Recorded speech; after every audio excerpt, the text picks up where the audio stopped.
এই যে বন্ধুরা, ভালোবাসার সকল প্রকার গল্প পেতে আমাদের তামান্না ডায়েরি চ্যানেলটা সাবস্ক্রাইব করে পাশে থাকা বেল আইকনটি বাজিয়ে অল বাটনটি ক্লিক করুন। খাওয়া দাওয়া শেষ করে আরও সব গুছিয়ে নেয়। আরও যতক্ষণ কাজ করছে ইমতিয়াজ সোফায় বসেছিল। আরও কাজ শেষ হতে ইমতিয়াজ রুমে যায়। আরও গেল সোজা ওয়াশরুম, শাড়ি পাল্টে শুড়ে 3 পিস পরে বেরিয়ে এলো। মেয়েটা দিনের বেলা কোনো রকমের শাড়ি পরে পার করে দিলেও রাতের বেলা ভোরেও শাড়ি পরে ঘুমাতে চায় না। একে তো আগে থেকে এসে শাড়িতে অভ্যস্ত নয়, দ্বিতীয়ত বিছনায় তো সে আর একা ঘুমায় না, এক হাত দূরে তার 2 দিনের স্বামীও ঘুমান। একটু নড়েচড়ে যদি শাড়ির জায়গায় শাড়ি না থাকে তখন তাকে লজ্জায় পড়তে হবে। লজ্জার হাত থেকে বাঁচতে রাতে সালোয়ার কামিজ একমাত্র অবলম্বন। ইমতিয়াজ হাতে মোবাইল নিয়ে বিছানায় হেলান দিয়ে আছে। আরও ওর পাশে এসে দাঁড়ালো। তাতে যেন কোনো হেলদোল নেই ইমতিয়াজের। এক ধ্যানে মোবাইলের দিকে তাকিয়ে আছে, মনে হচ্ছে খুব গুরুত্বপূর্ণ কিছু দেখছে। আরওকে খেয়ালই করেনি সে। আরও কিছু বলার জন্য উসখুস করছে। ইমতিয়াজ স্পষ্ট টের পেল মেয়েটার অস্থিরতা, তবুও চোখ তুলে দেখলো না, জানতে চাইল না এমন করার কারণ। সে কেন আগ বাড়িয়ে জানতে চাইবে? যার সমস্যা সে বলবে, এমন তো না মেয়েটার মুখ নেই, কথা বলতে পারে না। আরও ইমতিয়াজের মনোযোগ আকর্ষণের বৃথা চেষ্টা করলো, বার কয়েক গলা খাকারিও দিল। লাভের লাভ কিছুই হলো না। মোবাইল থেকে দৃষ্টি ওঠানো তো দূর, আরুর দিকে মুখ তুলে তাকানো অব্দি। আরও ভেবে পায় না, লোক না তাকালে সে বাড়ি যাওয়ার কথা তুলবে কি করে? সেদিন তো গাড়িতে বলেছিল 2 দিন পর আবার নিয়ে যাবে। কই, 2 দিন পেরিয়ে 3 দিন হতে চললো, অথচ বাড়ি যাওয়ার কোনো নাম নেই। শেষমেশ না পেরে আরু ডাকলো, শুনছেন? শুনছি, বলো। মোবাইলে দৃষ্টি রেখেই বললো। আরু মনে হলো শুনছি বলেও লোকটার সম্পূর্ণ মনোযোগ এখনো ফোনে। সে যে কিছু বলতে এসেছে সেদিকে ধ্যান নেই। আরু রাগ হলো কিছুটা, ভেতরে ভেতরে ফুঁসে ওঠে মেয়েটা। ও বাড়িতে কবে যাব? এতে বুঝি কাজ হলো? বাড়ি যাওয়ার কথা শুনে ইমতিয়াজ মোবাইল থেকে আরুর দিকে তাকায়। খানিকটা চুপ থেকে ওর দিকে তাকিয়ে বলে, কালকে নিয়ে যাব, সকলে তৈরি হয়ে নিও, সকলে বের হব আমরা। কামরুল জামান সকাল সকাল বাজার করতে বেরিয়েছেন। গ্রামে থাকার সব থেকে বড় সুবিধা বোধ হয় এটাই, টাটকা শাকসবজি, ফলমূল, মাছ মাংস পাওয়া যায় একদম হাতের নাগালে। বাজারের কোনো সুযোগ নেই এতে। 2 ব্যাগ ভর্তি বাজার করে এনেছেন। বাজারের ভারে ব্যাগ দুটো বোধহয় ছিঁড়ে যাবে। আরুদের বাড়িতে সকাল থেকেই সকলে ব্যস্ত সময় পার করছে। বিয়ের পর প্রথম মেয়ের জামাই আসবে বলে কথা। শাহানা এক হাতে সবকিছু সামলাতে পারবে না বিধায় আরুর চাচরাও হাতে হাতে ওনাকে সাহায্য করছে। আরুর বাবা চাচা আলাদা থাকলে কি হবে? অনুষ্ঠান উৎসবে সকলে একজোটে কাজ করে। বাড়ির পুরো চেহারা পাল্টে গেছে। প্রতিটা ঘরের চাদর, বালিশের কভার, জানালা থেকে শুরু করে দরজার পর্দা সহ সোফার কুশন কভার পর্যন্ত পরিবর্তন করা হয়েছে। আরুর মা চাচিরা রান্নাঘরের কাজগুলো সামলাচ্ছে। আর বাড়ির পুরো নকশা পরিবর্তন করেছে আরুর কাজিন দল। বিছানার চাদর থেকে শুরু করে দরজার পর্দা সবকিছু খয়েরি রঙের। এটা আরুর পছন্দের রং, তাই তো বাড়ির সবকিছু আজ খয়েরি রঙে নিজেকে সাজিয়েছে। আরুর কাছে আজ সকালটা অন্য দিনের তুলনায় ভিন্ন ঠেকেছে। সে আজ ভীষণ খুশি। তার এই খুশির একটাই কারণ, সে বাড়ি যাবে আজ। কতদিন পর বাড়িতে যাবে? আরুর মনে হচ্ছে 1 যুগ পর বাবা মাকে দেখবে সে, অথচ 2 দিন হলো বাড়ি ছেড়ে এসেছে। আরও উঠে ফ্রেশ হয়ে ঝটপট তৈরি হতে লাগলো। মেয়েটা যেন তর্স হয়েছে না। হুমায়রা, হলো তোমার? জি, এই তো শেষ। ইমতিয়াজ আরুর দিকে তাকালো। আরুকে বোরখা পরে নিকাব বাঁধতে দেখে কিছুটা অবাক হলো সে। আরও চাইলে যুগের সাথে তাল মিলিয়ে ফ্যাশনেবল ড্রেস পরতে পারে, কিন্তু তা না করে বোরখা পরে বের হচ্ছে। ইমতিয়াজের মনে প্রশ্ন জাগে, আরুকে আজ একটু বেশিই খুশি? তার কাছে তো তাই মনে হচ্ছে। নিকাবের আড়ালে হাসি দেখা না গেলেও কি হবে, মেয়েটার চোখ যে হাসছে ইমতিয়াজের কাছে স্পষ্ট ধরা দিল। ইমতিয়াজ মুগ্ধ চোখে দেখলো তা। ইমতিয়াজ কালো পাঞ্জাবি পরেছে আজ। কালো রংটা যেন ইমতিয়াজের সৌন্দর্য বাড়িয়ে দিয়েছে। আরুর সুদর্শন স্বামীকে আজ যেন আরো বেশি সুদর্শন লাগছে। আরু ইমতিয়াজের দ্বিতীয়বারের মতো পাঞ্জাবি পরিহিত অবস্থায় দেখলো। বিয়ের রাতে সাদা পাঞ্জাবিতে দেখেছিল, আপদমস্তক পুরোটাই শুভ্রতায় ছেয়েছিল। আজ সাদা কালোয়। অরুর মনে হচ্ছে ইমতিয়াজের জন্য সব পোশাকের চেয়ে পাঞ্জাবিতে বেশি আকর্ষণীয় লাগে। ইমতিয়াজ ড্রাইভিং সিটে বসে পড়ল। আজ নিজেই ড্রাইভ করবে। আরও ইমতিয়াজের পাশের সিটে বসে আছে। ইমতিয়াজ আরও সিট বেল্ট বেঁধে জানালার কাজগুলো নামিয়ে দিতেই হুড়হুড় করে বাতাস ভিতরে প্রবেশ করে। ইমতিয়াজ আরুর নিকাব উঠিয়ে কপালে নাকের জগার থুতনিতে বিন্দু বিন্দু ঘামের কণাগুলো মুছে দিল। হঠাৎ স্পর্শে আরও ঈষৎ কেঁপে ওঠে। এমন হুটহাট কাছে আসায় হাঁসফাঁস লাগে ওর। লোকটা কেন বোঝে না? ইমতিয়াজ সরে গিয়েছে সেই কখন, কিন্তু মেয়েটা এখনো লজ্জায় গুটিয়ে রয়েছে। এখনো লজ্জা থেকে রেহাই পেতে আরও বাইরে নজর দিল।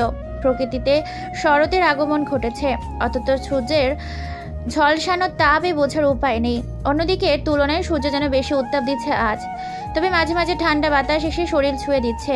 বোধহয় সূর্যের সাথে বাতাসের পাল্লা দিয়ে প্রতিযোগিতায় নেমেছে। দেখা যাক কার হার কার জিত। প্রকৃতি নিজের রূপের বিপরীতে কাজ করছে। দীর্ঘ 4 ঘন্টা জার্নি করে অবশেষে কাঙ্ক্ষিত গন্তব্যে পৌঁছালো তারা। আরুর অবস্থা নাজেহাল। খুব বেশি জার্নি করতে পারে না মেয়েটা, একটুতেই অবস্থা খারাপ হয়ে যায়। আরও বাড়িতে আসার পর এক দফা কান্নাকাটি হয়েই গেল। ইমতিয়াজের দিকে কারো খেয়াল নেই। মেয়ের সাথে যে মেয়ের জামাই এসেছে তা হয়তো তারা ভুলে গিয়েছে, অথচ এত সব আয়োজন ইমতিয়াজকে ঘিরে। কামরুল জামান এসে ইমতিয়াজের সাথে কুশল বিনিময় করলেন। ওনার কথায় সবার নজর গেল ইমতিয়াজের দিকে। শাহানা লজ্জায় পড়ে গেল। নতুন জামাইকে কিনা এতক্ষণ রুমে না নিয়ে বাইরে দাঁড় করিয়ে রেখেছিল। আরুকে দেখে বেঝার উপায় নেই যে জার্নি করে মেয়েটার অবস্থা খারাপ হয়ে গিয়েছিল। কি সুন্দর সবার সাথে হাসি মুখে কথা বলছে। এই 2 দিন মেয়েটাকে তো হাসতে দেখেনি। ইমতিয়াজের কেন জানি আরুর হাসিটা সহ্য হলো না। মেয়েটা ওর সাথে থাকলে কেন হাসে না? 27 বছর বয়সে এসে ইমতিয়াজ টিনেজদের মতো আচরণ করছে। ও বোধহয় ভুলে গিয়েছে মাত্র 2 দিন হলো তাদের বিয়ের। তারা পূর্ব পরিচিত ছিল না, না মুঠোফোনে কখনো কথা হয়েছে, আর না বিয়ের আগে 2 জন দেখা করে 2 দণ্ড আলাদা সময় কাটিয়েছে। তাহলে মেয়েটা কিভাবে ওর সাথে এত অল্প সময়ে স্বাভাবিক হবে? অনেকে তো বছরের পর বছর একসাথে থেকেও একে অপরের সাথে প্রাণ খুলে হেসে কথা বলতে পারে না। ইমতিয়াজের সাথে আরুর বিয়েটা হয়েছে বাজে একটা বিষয়কে কেন্দ্র করে। ওই ঘটনা আরুর মনে ভয়ের সৃষ্টি করেছে। চাইলেও সহজে কোনো পুরুষের সান্নিধ্য যেতে পারে না। আরু সব বুঝে ইমতিয়াজের সাথে স্বাভাবিক হওয়ার চেষ্টাও করেছে, তবুও কিছুটা সংযুক্ত থেকেই যায়। খেতে বসে ইমতিয়াজের অবস্থা খারাপ হয়ে গেল। শ্বশুর বাড়িতে এত জামাই আদর পাবে জানলে বিয়েই করতো না। ইমতিয়াজ আরুর দিকে তাকায়, দেখলো ওর দিকে মেয়েটা কোনো নজর নেই। সে এক মনেই খেয়ে যাচ্ছে। রাতের বেলা সবাই ছাদে মাদুর পেতে গল্পের আসর বসায়। বাচ্চা কাচ্চা থেকে শুরু করে বড়রা পর্যন্ত গল্পে মজাচ্ছে। ঘুমে সবার চোখ বরবর বন্ধ হয়ে আসছে। তো ঘুমেতে যাওয়ার তাড়া নেই কারোর মধ্যে। গ্রামে রাত 10টা মানে অনেক। সন্ধ্যা হতে না হতে সকলে ঘুমে বুঁদ হতে থাকে। সেখানে এত রাত পর্যন্ত জাগার অভ্যেস কারণেই বড়রা অনেক আগেই গল্পের সমাপ্তি ঘটিয়ে যে যার রুমে ঘুমাতে চলে গিয়েছে। শুধুমাত্র ছোটরা এখনো গল্পে মজা আছে। ওরা এবার আরুর ধমকে মুখ ফুলিয়ে যে যার রুমে চলে গেল। সূর্যের তীর্যক রশ্মি চোখে পড়তেই আরুর ঘুম ভেঙে গেল। পাখির কিচিরমিচির শব্দ কানে আসছে। ক্ষণে ক্ষণে শোনা যাচ্ছে মোরগের ডাক। হয়তো সবাই জানান দিচ্ছে সকাল হয়েছে, সবাই ঘুম থেকে উঠো। রাতের আধার ছেয়ে নতুন ভোরের আগমন ঘটেছে। আরুর পাশে ফিরে ইমতিয়াজের দিকে তাকিয়ে দেখলো ইমতিয়াজ চোখে মুখে কেমন কুঁচকে রেখেছে। হয়তো সূর্যের আলো চোখে পড়েছে, তার সহ্য হচ্ছে না। আরও উঠে জানালার পর্দা টেনে দিয়ে বাইরে চলে গেল। রান্নাঘরে গিয়ে দেখে শাহানা ব্যস্ত রান্নায়। আরও নিঃশব্দে মায়ের পেছনে দাঁড়ায়। শাহানা মেয়েকে দেখে হাসে। ঘুম হয়েছে? জামাই কোথায়? উঠেছে নাকি এখনো ঘুমাচ্ছে? ঘুমাচ্ছেন? উনি এখনো ওঠেননি। আচ্ছা শোন না, জামাই কি খেতে পছন্দ করে আমি তো জানি না, তাই নিজের মতো করে নাস্তা বানালাম। দুপুরে জামাইয়ের থেকে জেনে ওর পছন্দ মতো রান্না করব। আচ্ছা করো। ছোট করে জবাব দেয় আরু। ভাগ্যিস ইমতিয়াজ কি পছন্দ তা আরও জিজ্ঞেস করেনি, নয়তো মেয়েটা বিপাকে পড়ে যেত। কারণ ইমতিয়াজের পছন্দ সম্পর্কে কিছুই জানে না। সে জানে না বললে ভুল হবে, মূলত জানার আগ্রহ প্রকাশ করেনি। পুরোটা জীবন পড়ে আছে জানার জন্য। শুধু পছন্দ কেন, ধীরে ধীরে না হয় গোটা মানুষটাকেই জেনে নেওয়া যাবে। নাস্তার টেবিলে রকমারি আইটেম দেখে ইমতিয়াজ কাল দুপুরের কথা মনে পড়ে গেল। কাল কি খাওয়াটাই না খাইয়েছিল, আজও কি তাই করবে? এমন হলে তো টেবিল ছেড়েই উঠে যাবে। শাহানাকে সকলের সাথে না বসে দাঁড়িয়ে থাকতে দেখে এক পলক ওনার দিকে তাকিয়ে গলা ছেড়ে বলল, মা বলছিলাম কি। ইমতিয়াজের মুখে মা ডাকটা শাহানার ভালো লাগলো। আজকালকার ছেলেরা শাশুড়িকে অত সহজে মা ডাকতে চায় না। শাহানা হাসি মুখে বলল, হ্যাঁ বাবা, কি বলবে বলো। আমাদের সাথে খেতে না বসে আপনি দাঁড়িয়ে আছেন যে? আমাদের সাথে বসে যান, কারো কিছু লাগলে নিজে নিয়ে নিবে। ইমতিয়াজের কথায় সবাই মুগ্ধ হলো। আরও যেন বাদ পড়েনি। সব থেকে বেশি খুশি বোধহয় শাহানা হয়েছে। উনি এক প্রকার ভয়ে মেয়ের স্বামীর মতামত না নিয়ে ইমতিয়াজের সাথে আরুর বিয়ে দিয়েছিলেন। এখন মনে হচ্ছে ভুল ছেলে পছন্দ করেননি। আরুর জন্য ইমতিয়াজের থেকে ভালো ছেলে বোধহয় আর পাওয়া যেত না। কিন্তু বাবা তোমার। আমাকে নিয়ে চিন্তা করবেন না, হুমায়রা তো আছে, কিছু লাগলেও দিয়ে দিবে। আপনি বসুন। বসে যাও। শাহানা আর দাঁড়িয়ে রইল না, বসে পড়ল সকলের সাথে। সকালের নাস্তা সেরে চেয়ারে পেতে সবাই উঠানে বসলো। আরও ওদের সাথে বসেনি, তবে সবাই ইমতিয়াজকে বসিয়ে রেখেছে। আরও বাড়ির উঠোনে অনেক বড়। উঠোনের একপাশে সারি সারি সুপারি গাছ লাগানো। গাছের ছায়ায় ফলে গায়ে রোদ লাগার সম্ভাবনা কম। সকলে গোল হয়ে বসে আড্ডায় মেতেছে। ওদের আড্ডার মাঝে আরও পেয়ারা মাখা করে নিয়ে এলো। লবণ, শুকনো মরিচ, তেঁতুল দিয়ে পেয়ারা মাখা এনেছে। তেঁতুল দিয়ে পেয়ারা মাখা কড়াতে কেমন টক ঝাল স্বাদ পাওয়া যাচ্ছে। আরুদের বাড়িতে দক্ষিণ দিকে পুকুর পাড়ে কিনারায় ছোট খাটো একটা পেয়ারা গাছ আছে। গাছ ছোট হলে কি হবে, ডাসা ডাসা পেয়ারা ধরে আছে তাতে। পেয়ারার ভারী গাছটা একদম নুয়ে পড়েছে যেন। বিকালে ঘুরতে যাওয়ার জন্য আরুর সব কাজিনের দল বাহানা ধরে। আরু ওদের সাথে যাবে না বলে মানা করে দেয়, কিন্তু সবার জোরে জোরিতে শেষমেশ রাজি হলো। আরু বোরকা পরে তৈরি হয়ে নেয়। নিজের এলাকা হওয়ার সত্ত্বেও মেয়েটা বোরকা নিকাব পরে কেমন প্যাকেট হয়ে বের হচ্ছে। আরুদের এলাকাটা অসম্ভব সুন্দর, এমন মনোরম পরিবেশে যে কারোর নজর কাটতে বাধ্য। আর গ্রামের এলাকার সৌন্দর্য সব থেকে আলাদা। কোলাহল ছাড়া নিরিবিলি পরিবেশ, গ্রামের আঁকা বাঁকা মেঠো পথে চারিদিকে সবুজের সমারোহ। ধানের চারায় ঢেউ খেলা যাচ্ছে উদাসীন হাওয়া। ফসলের ক্ষেতে অপার সম্ভাবনা দেখে কৃষকের মুখে ফুটে উঠেছে হাসির ফোয়ারা। ফোকলা দাঁত বের করে হেসে হেসে নিজেদের মধ্যে আলোচনায় ব্যস্ত তারা। গায়ের কত বধূ এক হাতে গোমটা টেনে কলসি কাকে তাদের পাশ কাটিয়ে চলে যাচ্ছে। মৃদু বাতাসে মাটির রাস্তা হাঁটতে মন্দ লাগছে না। বাতাসে গাছ ছুঁয়ে দিচ্ছে, নীল অম্বরে ভেসে যাচ্ছে সাদা মেঘের ভেলা। মাঝে মাঝে মেঘের আড়াল থেকে সুজি মামা এসে উকিঝুঁকি দিচ্ছে, হয়তো লুকোচুরি খেলায় মেতেছে। সকলে হাঁটতে হাঁটতে দিঘির পাড়ে গিয়ে বসলো। সিমেন্ট দিয়ে বাধাই করে সিঁড়ি তৈরি করা হয়েছে দিঘিতে নামার জন্য। আরও সিঁড়ি বেয়ে নিচে নেমে দিঘির জলে পা ভিজিয়ে দেয়। বর্ষাকাল না বিধায় পানি অনেকটাই কম। শ্যাওলা পড়া সিঁড়িতে স্পষ্ট দৃশ্যমান। বেখেয়ালি পা পিছলে পড়লে সোজা দিঘির পানিতে হাবুডুবু খাবে, তাতে কোনো সন্দেহ নেই। দিঘির অনেকটা অংশ জুড়ে কচুরিপানার বিস্তার। লাল সাদা শাপলার কিছু কলিও দিঘির পানিতে নিজেদের আধিপত্য বিরাজ করেছে। আরও পা টিপে টিপে সতর্কতা অবলম্বন করে দিঘির জলে পা ডুবিয়ে দেয়। হিম শীতল পানিতে পা দিতে আরুর পুরো শরীর যেন বৈদ্যুতিক ঝংকার খেলে গেল। মেয়েটা পা ডুবিয়ে সিঁড়িতেই বসে রইল। কতক্ষণ দিঘির পাড়ে কাটিয়ে সবাই মিলে সিদ্ধান্ত নেয় বাজারে যাবে বলে। এতে যেন মেয়েটা আটকে ওঠে। এইভাবে কখনো ঘোরাঘুরি করে না সে। সবার জোরাজুরিতে বাইরে এসেছিল, তাই বলে বাজারে যাবে অসম্ভব। আরুর আতঙ্কে ভরা চোখ দেখে ইমতিয়াজ অদ্ভুতভাবে হাসলো। আরও যাবে না বলাতে সবাই মুখ ফোলায়। তবে হাল না ছেড়ে নাছর বান্ধার মতো ইমতিয়াজের জেকে ধরে। ওরা বাজারে যেতেই দম নিবে। ইমতিয়াজ না করলো না। ছোট ছোট বাচ্চা মেয়েগুলোর মন ভাঙতে ইচ্ছে করছে না। ঘাড় কাত করে আরুর দিকে তাকিয়ে নিচু স্বরে বলল, ওরা যেহেতু এত করে বলছে চলো যাই, আর আমি তো আছি, কিছু হবে না।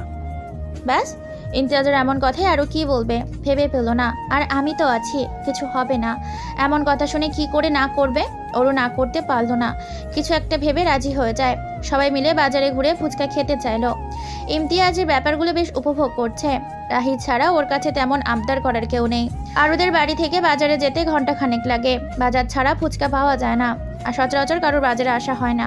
তাই সবাই আজ বাজারে এসে আহ্লাদে আটখানা। ফুচকা খেতে পেরে খুশিতে যেন ঠিকরে পড়ছে সকলের চোখে মুখে। সবাই খেলেও আরও খেলো না। ইমতিয়াজ অবশ্য জোর করেছে, তবে আরও রয়ে সয়ে জবাব দিয়েছে যে এত মানুষের সামনে নিকাব খুলে কিছু খাবে না। এই কথা শুনে ইমতিয়াজ আর জোর করেনি। ব্যাপারটা বেশ ভালো লেগেছে, কারণ বাজারে অনেক মানুষেরই আনাগোনা। এর মাঝে মুখ খুলে নিশ্চয়ই অনেকে তাকিয়ে থাকবে, তখন বিষয়টা ইমতিয়াজের ভালো লাগবে না। হঠাৎ কিছু একটা চোখে পড়তেই আরও ইমতিয়াজের হাত খামছে ধরে। ইমতিয়াজ খানিকটা লাগলেও আরুর ভার তো মুখ দেখে কিছু বলল না, বরং ও দৃষ্টি অনুসরণ করে সামনে তাকায়। অদূরে টঙের দোকানে কতগুলো ছেলে বসে সিগারেট ফুঁকছে, আবার নাক মুখ দিয়ে ধোঁয়া বের করে এদিক ওদিক উড়িয়ে দিচ্ছে। ওদের দেখে আরুর এমন ভয় পাওয়ার কারণটা বোধগম্য হলো না ইমতিয়াজের। আরুর দিকে চোখ পড়তে ছেলেগুলো বিশ্রী হাসি দেয়। আর একটু চেপে যায়, একদম ইমতিয়াজের গা ঘেঁষে দাঁড়ালো। ইমতিয়াজ আরুকে এক হাতে আগলে ওদের থেকে নজর সরিয়ে আরুর দিকে তাকায়। আরুর চোখে স্পষ্ট ভয়ের ছাপ, চোখের কোণে পানি চিকচিক করছে। ইমতিয়াজের কেন জানি চাপা রাগ হলো। মেয়েটা ভয় পেয়ে ওর কাজ ঘেঁষে দাঁড়িয়েছে, নয়তো সজ্ঞানে কখন ওর এত কাছে আসে। তবে রাগটাকে প্রকাশ্য না করে খনি স্বরে জানতে চাইলো, বাড়ি ফিরে যাবে? আরও মাথা নাড়িয়ে হ্যাঁ বোঝায়। ওরা রিক্সা নিয়ে নেয়। হেঁটে বাড়ি ফেরার কথা থাকলেও আরুর এই অবস্থা দেখে কেউ আর হেঁটে বাড়িতে ফেরার কথা তোলেনি। রিক্সায় উঠেও আরু ইমতিয়াজের হাত ছাড়েনি, বরং আঁকড়ে ধরেছিল। ইমতিয়াজ মুচকি হাসে। ভয়ে বোধহয় মেয়েটার মাথা কাজ করছে না, নয়তো এত অবলীলায় এখন ওর হাত আঁকড়ে ধরে রাখে। তবে এখন ভয়ে কাছে এলেও খুব দ্রুত ভালোবেসে ওর কাছে আসবে। এই হাতই হবে ওর একমাত্র ভরসার হাত। কথাটা ভেবেই ইমতিয়াজের হাসি আরও বিস্তর হয়। আরুর বাড়ির সামনে নামিয়ে ইমতিয়াজ কোথায় যেন চলে গেল, সেদিকে ধ্যান নেই আরুর। সে চুপচাপ রুমের দিকে পা বাড়িয়েছে। মেয়ের এমন খাপছাড়া অবস্থা দেখে শাহানা বলল, কি রে ছোঁয়া, আরুর কি হয়েছে? হঠাৎ প্রশ্নে ছোঁয়ায় হকচকায়। কি বলবে এখন? মুখে মেকি হাসি টেনে বলল, আসলে কাকিমা, তুমি তো আরুদির স্বভাব জানোই, তোমার ঘর কোনো মেয়ে আমাদের সাথে বাইরে বের হয়েছে, এতেই এমন অবস্থা। বাজারে যাওয়ার একটা সম্পূর্ণ চেপে গেল, নয়তো আর এক কাণ্ড বাঁধবে। মা জেঠিদের ভালো করে চেনা আছে, যদি মুখ ফুসকে বাজারে যাবার কথা বলেছে তো দফরাপ হয়ে ছাড়বে। তার থেকে বড় কথা, সকলের চিন্তা বাড়বে। ইমতিয়াজ কখন আসবে তোদের বলেছে? ছেলেরা তো আশেপাশের তেমন কিছু চেনে না, ওকে একা একা কেন যেতে দিলি? আর আরুটাই বা এমন কাণ্ডজ্ঞহীন কি করে হলো? ও না করতে পারলো না? আমরা না করেছিলাম, কিন্তু ভাইয়া বলল ওনার নাকি কি কাজ আছে। আর তুমি চিন্তা করো না, শোভন ভাইয়াকে বলেছি যাতে ভাইয়ার সাথে যায়। ছোঁয়ার কথায় শাহানা নিশ্চিত হলো।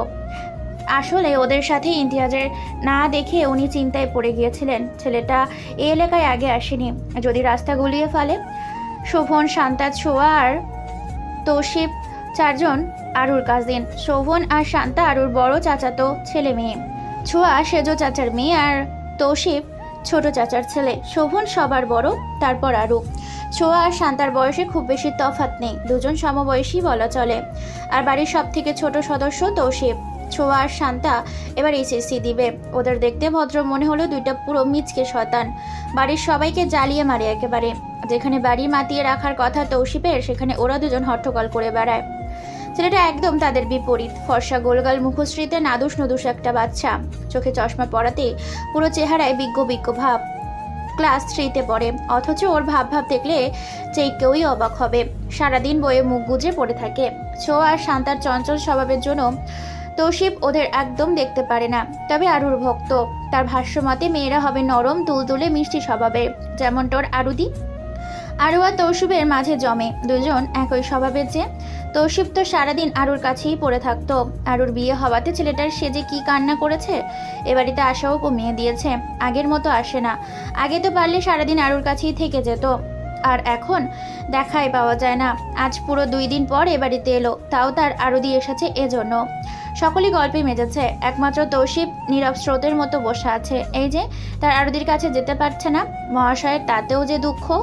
সারা বিকেল কে কি করেছে না করেছে তাই বলছে। বড়দের কথা মন দিয়ে শুনলো। এই বাচ্চা ছেলে মেয়েগুলো ওদের প্রাণ, ওদের কিছু হলে তারা ভালো থাকবে না। ছোঁয়া যতই চঞ্চলের স্বভাবের হোক না কেন, পরিবারে কেউ চিন্তা করবে এমন কাজ করে না। তাই তো পুরো ব্যাপারটা সুন্দর করে সামলে গল্পে মশগুল হয়ে গেল। কলিং বেলের আওয়াজে আরুর ঘুম ভাঙে। মেয়েটা ঘুম আগেই হালকা হয়ে এসেছিল। কলিং বেলের শব্দে মস্তিষ্কে সজাগ হলো যেন। অন্ধকার হাতে মোবাইলের সময় দেখে নেয়। রাত 12টা বেজে 10 মিনিট। সময় দেখে আরুর চক্ষু চড়ক গাছ। সন্ধ্যা থেকে এতক্ষণ অবধি ঘুমিয়েছে, অথচ ওকে কেউ ডাকেনি। আশেপাশে তাকিয়ে দেখলো পুরো রুমে একা। এত রাতে কে এলো ভেবে আরুর ঘুম উড়ে যায়। হঠাৎ ইমতিয়াজের কথা মাথায় এলো। লোকটা যে সন্ধ্যায় বেরিয়েছিল এখন এসেছে নাকি? আরু গায়ে ওড়না জড়িয়ে দৌড়ে দরজা খুলে দেয়। আরুর ভাবনাই সঠিক। দরজার ওপাশে ইমতিয়াজ দাঁড়িয়ে আছে। ইমতিয়াজের অবস্থা দেখে আরু অবাক হলো কিছুটা। পুরো শরীর ঘেমে নিয়ে একাকার, চুলগুলো এলোমেলো হয়ে আছে। পরের পাঞ্জাবিটাও কুচকে যাতা অবস্থা। বিকেলে বের হওয়ার সময় পাঞ্জাবি পরেই বের হয়েছিল। কয়েক ঘন্টার মধ্যে এই অবস্থা হলো কি করে? আর এত রাতেই বা লোকটা কোথা থেকে এসেছে? এই এলাকায় তো তেমন কিছু চিনে বলে তো মনে হয় না। এমন প্রশ্ন আরুর মাথায় এলে জিজ্ঞাসা করতে চেয়েও কেমন যেন দ্বিধায় পড়ে গেল। পর মুহূর্তে ভাবলো থাক, পরে না হয় জেনে নেওয়া যাবে। ইমতিয়াজ দেখলো আরু কেমন অদ্ভুত দৃষ্টিতে তার দিকে তাকিয়ে আছে। আচ্ছা, তার বউ কি তাকে সন্দেহ করছে? কথাটা মাথায় আসতেই ইমতিয়াজ স্মিত হাসে। আরু দৃষ্টিতে সম্পূর্ণ উপেক্ষা করে ভেতরে ঢুকে ধূপ করে বসে পড়লো সোফায়। প্রচণ্ড তেষ্টা পেয়েছে তার। আরুর উদ্দেশ্য করে বলল পানি দিতে। আরু ফ্রিজ থেকে ঠান্ডা পানি এনে দিল। ইমতিয়াজ এক নিঃশ্বাসে পুরো পানি শেষ করে আরুর হাতে গ্লাস ধরিয়ে দেয়। আরু ইমতিয়াজকে বলল, আপনি ফ্রেশ হয়ে আসুন, আমি খাবার দিচ্ছি। ইমতিয়াজ কিছু না বলে ফ্রেশ হতে গেল। কথা বলতে ইচ্ছে করছে না। দুপুরের পর পেটে কিছু পড়েনি, খেতে পারলে শান্তি হবে হয়তো। আরু ইমতিয়াজের প্লেটে খাবার বেড়ে দিয়ে ওর পাশেই দাঁড়িয়ে থাকে। ইমতিয়াজ আরুকে জিজ্ঞেস করলো ও খেয়েছে কিনা। মেয়েটা অকপটে জবাব দেয় সে খেয়েছে। তবে ইমতিয়াজ যেন ওর মিথ্যে বলাটা ধরে ফেলে। ইমতিয়াজ খাবার নিয়ে বসে থাকতে দেখে আরু বলল, কি হলো, খাচ্ছেন না কেন? ইমতিয়াজ দুটো চেয়ার টেনে মুখোমুখি করে সামনেরটায় বসতেই বলল আরুকে। আরু বসতেই ওরাতে প্লেট ধরিয়ে বলল, খাইয়ে দাও। কি নিঃসংকোচ আবদার! এমন আবদার করলে ফিরিয়ে দেওয়ার সাধিকার আরু তো একেবারেই নেই। আরু বিনা বাক্যে ছোট ছোট লোকমা তুলে ইমতিয়াজকে খাইয়ে দিতে লাগলো। ইমতিয়াজের মনে হচ্ছে ওর জীবনের সব থেকে শ্রেষ্ঠ সময় বোধ হয় এটা। এমন ছোট ছোট লোকমা দেওয়ায় ইমতিয়াজের রাগ করার কথা, কারণ ওর অনেক ক্ষুধা লেগেছে। কিন্তু তার রাগ হচ্ছে না, বরং অদ্ভুত এক তৃপ্তি নিয়ে খেতে লাগলো। মেয়েটা যে এর আগে কাউকে মুখে তুলে খাইয়ে দেয়নি তা দেখেই বোঝা যাচ্ছে, তবুও কি সুন্দর নিপুণ হাতে তাকে খাইয়ে দেওয়ার চেষ্টা করছে। সেই কবে মায়ের হাতে খাবার খেয়েছিল, তারপর আর কারোর হাতে খাবার সুযোগ হয়নি। আজ এতগুলো বছর পর নিজের সব থেকে কাছের মানুষের হাতে খেতে পেরে ওর যেন লোভ বেড়ে যাচ্ছে। রোজ রোজ এমন ছোট ছোট লোকমা খেতে পারলে মন্দ হবে না। ইমতিয়াজ ভালো ছেলেদের মতো খেয়ে নিল। ইমতিয়াজ পানির গ্লাস হাতে তুলে বলল, আমি আর খাবো না, এবার তুমি খেয়ে নাও। আমি খেয়েছি তো। আমি জানি তুমি খাওনি, তাই কথা না বাড়িয়ে খেয়ে নাও। আপনি কি করে বুঝলেন আমি খাইনি? আরও প্রশ্নসূচক চাউনিতে ইমতিয়াজের দিকে তাকায়। খাবে কি করে? সে যে বিকালে এসে শুয়েছিল, উঠলো তো কিছুক্ষণ আগে। সে যে খায়নি তা তো এই লোকের জানার কথা নয়, তবে লোকটা বুঝলো কি করে? ইমতিয়াজ আরুর দিকে ঝুঁকে চোখে চোখ রেখে বলল, আমি তো আরো অনেক কিছুই বুঝি, দেখবে। ইমতিয়াজের চোখে মুখে দুষ্টু হাসি খেলা করছে। আরও কিছু বলতে গিয়েও ইমতিয়াজের এমন হাসি দেখে থেমে গেল। আরও সব কিছু ঘুচিয়ে রুমে এসে দেখলো ইমতিয়াজ এক হাত কপালে রেখে সোজা হয়ে শুয়ে আছে। কপালে হাত রাখতে নেই তা কি লোক জানে না? আরও ইমতিয়াজের কপাল থেকে হাত সরিয়ে দিতে ইমতিয়াজ কিছুটা চমকে তাকায়। ইমতিয়াজের চোখে চোখ পড়তে আরও থমকে গেল। হঠাৎ কি হলো কে জানে? ইমতিয়াজের পাশে বসে উদ্বিগ্ন হয়ে জানতে চাইল, কিছু হয়েছে কি? ইমতিয়াজ কিছু না বলে আরুকে কাছে টেনে নিয়ে ওর কোলে মাথা রেখে শুয়ে পড়ে। আরু আজ নিজেকে ছাড়ানোর প্রয়াস চালায়নি, বরং বিচলিত হলো লোকটার কি হয়েছে এইভাবে। ইমতিয়াজ খানিকক্ষণ চুপ থেকে গাঢ় স্বরে রাখলো, হুমায়রা, মাথা ব্যথা করছে, চুলগুলো টেনে দাও তো। বেশি ব্যথা করছে বোধ হয়, নয়তো এমন চোখ লাল হয়ে আসে। আরু অস্থির চিত্তে জিজ্ঞেস করলো, বেশি ব্যথা করছে? একটু অপেক্ষা করুন, আমি ব্যথার ট্যাবলেটটা এনে দিচ্ছি। কথাটা বলে উঠতে নিলে ইমতিয়াজ বাধা প্রদান করে। কোথায় যাচ্ছ? এখান থেকে উঠবে না, যেভাবে আছো বসে থাকো। বাবার রুমের ঔষধ বক্স আছে, আম্মুর তো 3 বেলা ঔষধ খেতে হয়, তাই ওই ঘরের ঔষধের বক্সে রাখা থাকে। আর আমি যাব আর ট্যাবলেটটা নিয়ে আসবো। মাথায় হাত বুলিয়ে দাও, তাহলেই হবে, ওষুধ লাগবে না। আর এত রাতে বাবা মায়ের ঘুম ভাঙানোর কোনো দরকার নেই। আরও ভাবলো ইমতিয়াজ ঠিক কথাই বলেছে। এত রাতে গেলে আব্বু আম্মু হাজারটা প্রশ্ন করবে, তার থেকে না যাওয়াই ভালো। আরও তার কোমল হাতে ইমতিয়াজের মাথা চুল টেনে দিতে লাগলো। কোমল হাতের ছোঁয়ায় ইমতিয়াজ আবেশে চোখ বন্ধ করে নেয়। ইমতিয়াজকে গভীর নিঃশ্বাস ফেলতে দেখে আরও বুঝলো ইমতিয়াজ ঘুমিয়ে গেছে। তবে আরও ঘুমালো না, খুঁটিয়ে খুঁটিয়ে নিজের ব্যক্তিগত পুরুষটাকে দেখতে লাগলো।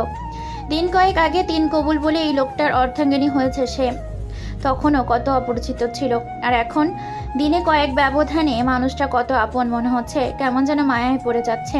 আচ্ছা, কোনো মানুষের সাথে 2-1 দিন থেকে কি তার মায়ায় জড়িয়ে যাওয়া সম্ভব? হয়তো বিয়ে নামক পবিত্র বন্ধনে আবদ্ধ বিধাই সম্ভব। আর ওর মনে হচ্ছে বাবার পরে বোধহয় এই পুরুষটা তার ভরসা স্থল হবে। আজ যেমন ভয় পেয়ে নির্ধারী লোকটাকে আঁকড়ে ধরেছিল, তেমনই নির্বিঘ্নে এই মানুষটা তার সাথে সারা জীবন কাটিয়ে দিতে পারবে। আরুর আজ খুব ভোরেই ঘুম ভেঙে গেল। পাশ ফিরে দেখলো ইমতিয়াজ এক হাতে গালে ঠেকিয়ে ওর দিকে মুখ করে ঘুমাচ্ছে। বাইরে তাকিয়ে দেখলো এখনো ঠিকঠাক ভোরের আলো ফুটেনি। আরও সকালে গায়ে রোদ মাখাতে ইচ্ছে হলো, গায়ে ওড়না জড়িয়ে বেরিয়ে গেল রুম থেকে। বাড়ির সকলে ঘুমে মগ্ন, আরও কাউকে না বলে বেরিয়ে গেল। সকালে ঘুমে মগ্ন থাকায় সুবিধা হয়েছে, আরও একা সময় কাটাতে পারবে। আরও সোজা পুকুর পাড়ে চলে যায়। শান দিয়ে বাধাই করা ঘাটে গিয়ে বসে। আরও এক দৃষ্টিতে পুকুরের ঘোলা পানির দিকে তাকিয়ে আছে। চোখ দুটো ঝাপসা হয়ে এলো তার, গাল বেয়ে গড়িয়ে পড়ল অশ্রু। ভোরের আলো সম্পূর্ণভাবে ফোটে চারিদিকে, আলোকিত করে দিন হতে শুরু করেছে। বাঁশঝাড়ের আড়াল থেকে সূর্য বেরিয়ে এসেছে। সূর্যের তীক্ষ্ণ আলো ওর চোখে কাটার মতো বিচ্ছে। তবুও মেয়েটা চোখ বন্ধ করলো না, বরং সূর্যের দিকে তাকিয়ে থাকলো। চোখ দুটো জ্বলছে, এর থেকে ওর ভেতরে বেশি জ্বলছে। পুরুষে কত পার্থক্য। এক পুরুষ ওর দিকে নোংরা নজরে তাকায়, আর অন্যজন স্নিগ্ধ নজরে।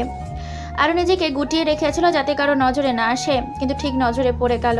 ওই দিনের ঘটনার পর ওর ভাবেনি রবিনকে আবার দেখবে, তাই তো আজ হঠাৎ দেখে ভয় পেয়ে গিয়েছিল। আরও ভেবেছিল ইমতিয়াজ ওকে কিছু জিজ্ঞেস করবে, তখন কি বলবে ভেবে আরও অস্বস্তি লাগছিল। কারণ অনু চাইলেও এত সহজে ইমতিয়াজকে ওই ঘটনা বলতে পারবে না, আর না পারবে এই লোকের কাছ থেকে কিছু লুকিয়ে যেতে। তবে লোকটা কিছু জিজ্ঞেস না করাতে মনে মনে হাঁপ ছেড়ে বেঁচেছে। পুরো গ্রাম জুড়ে হুলস্থুল পড়ে গেল। কে যেন রাতের আধারে রবিন ও তার চালাদের মেরে গ্রামের কাঁচা রাস্তা ধরে ফেলে গিয়েছে। ছোট বড় সকলে ছুটে এসেছে ওদের দেখতে। এখনো রাস্তার মধ্যে পড়ে রয়েছে, কেউ ধরাছোঁয়ার প্রয়াস চালায়নি। মুখ থুবড়ে পড়ে আছে, সারা শরীর মাটি লেগে যাতা অবস্থা। ওদের কোনো হুঁশ আছে বলে মনে হয় না। যেভাবে মেরেছে মনে হয় 1 মাস হসপিটালে বেডে পড়ে থাকতে হবে। পুরো গ্রামবাসীর মধ্যে উপচে পড়া আনন্দ কাজ করছে। সবথেকে বেশি খুশি হয়েছে বোধহয় গ্রামের কিশোরী মেয়েরা।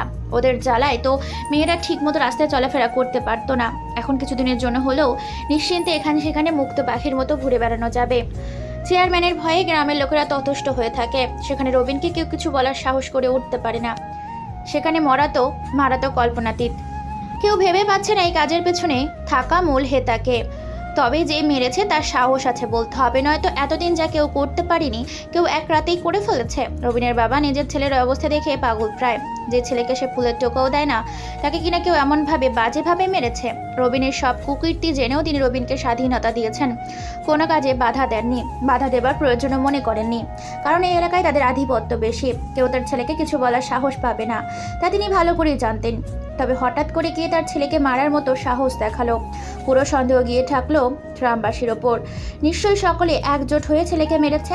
তবে তিনি জানেন তার ধারণা সম্পূর্ণ ভুল, কারণ এমন দুঃসাহসী কাজ করার চিন্তা তাদের মাথায় কোনো দিনই আসবে না। কারোরই বা নিজের জীবনের মায়া নেই। চেয়ারম্যানের ছেলের গায়ে হাত তোলা মানে যে যেচে নিজের বিপদ রেখে আনা। এলাকার চেয়ারম্যান হওয়ার দরুন ওপর মহলের সাথে উঠা বসা আছে। আইনের লোকদের ক্ষমতার দাপটে এক প্রকার নিজের অধীনে নিয়ে রেখেছে। যেখানে আইনি সহায়তা অনিশ্চিত সেখানে জেনে বুঝে নিশ্চয়ই কেউ তার ছেলেকে মেরে এভাবে রাস্তায় ফেলে যাবে না। নিজের মনকে বুঝিয়ে দেওয়ার জন্য প্রচণ্ড আক্রোশে গ্রামবাসীদের এক প্রকার শাসিয়ে গেলেন যে তার ছেলের এই অবস্থা করেছে তাকে তিনি ছেড়ে দিবেন না। সবাই নির্ভীক ভূমিকায় দাঁড়িয়ে আছে। কেউ আর বলতে যায়নি এইভাবে তাদের হাত নেই, তারা কিছুই করেনি। তারা নিজেরাও জানে না কে বা কারা রবিনকে মেরেছে। রবিনের ডান হাত পুরো ভেঙে মুখের এক পাশ থেতলে গেছে। মুখ নাড়িয়ে কথা বলার মতো অবস্থাতে নেই। ডাক্তার বলে দিয়েছে 2 মাস সম্পূর্ণ বেড রেস্টে থাকতে হবে। তরল খাবার ছাড়া আপাতত অন্য কোনো খাবার সম্পূর্ণ নিষেধ। ব্যথানাশক কিছু মেডিসিন দিয়েছে। নিয়মিত খাবারে মুখের জখম দ্রুত ঠিক হবার সম্ভাবনা রয়েছে। বাকি 3 জনের অবস্থা এতটাও খারাপ না। ওদের জাস্ট কয়েকটা ঘা দিয়ে ছেড়ে দিয়েছে। রবিনের বাবা রহমান সাহেব দুলালকে জিজ্ঞেস করলো, কালকে রাতে কি হয়েছিল? রবিনের 4 জন ছিল ওরা। দুলাল বাদে বাকি 3 জনের মুখ নেড়ে আপাতত কিছু বলতে পারবে না। একমাত্র দুলালই কথা বলার মতো অবস্থায় আছে। তাই রহমান সাহেব দুলালকে নিয়ে জিজ্ঞেস করলেন। দুলাল একটা চোরা হাসি দিয়ে বলল, আসলে চাচা হয়েছে কি, তুমি তো জানো আমার প্রত্যেক রাতে সজলের চায়ের দোকানে আড্ডা দিয়া পরে রাইতে আর বাড়ি ফিরি না, ওইখানেই থাকি। রহমান সাহেব ওর কথায় কপাল কুঁচকে ফেললেন। দেখেই বোঝা যাচ্ছে উনি ওর কথা অযথা কথায় বিরক্ত। উনি বিরক্ত হয়ে বললেন, যা জানি না তা বল। আমাদের আড্ডার মাঝে দেখলাম হঠাৎ কইরা ঘর অন্ধকার হইয়া গেছে। আমরা ভাবছিলাম বাতি মনে নিভা গেছিল গা, কিন্তু না, কেউ ইচ্ছা কইরা কামড়া করছিল। এরপর হঠাৎ কইরা ভাইরে উড়াধুরা মারা শুরু করলো। উড়াধুরা বুঝোই তো চাচা, নাকি এটাও বুঝামু? বলেই দাঁত কেলালো। তবে রহমান সাহেবের কড়া দৃষ্টি দেখে হাসি চুপসে যায়।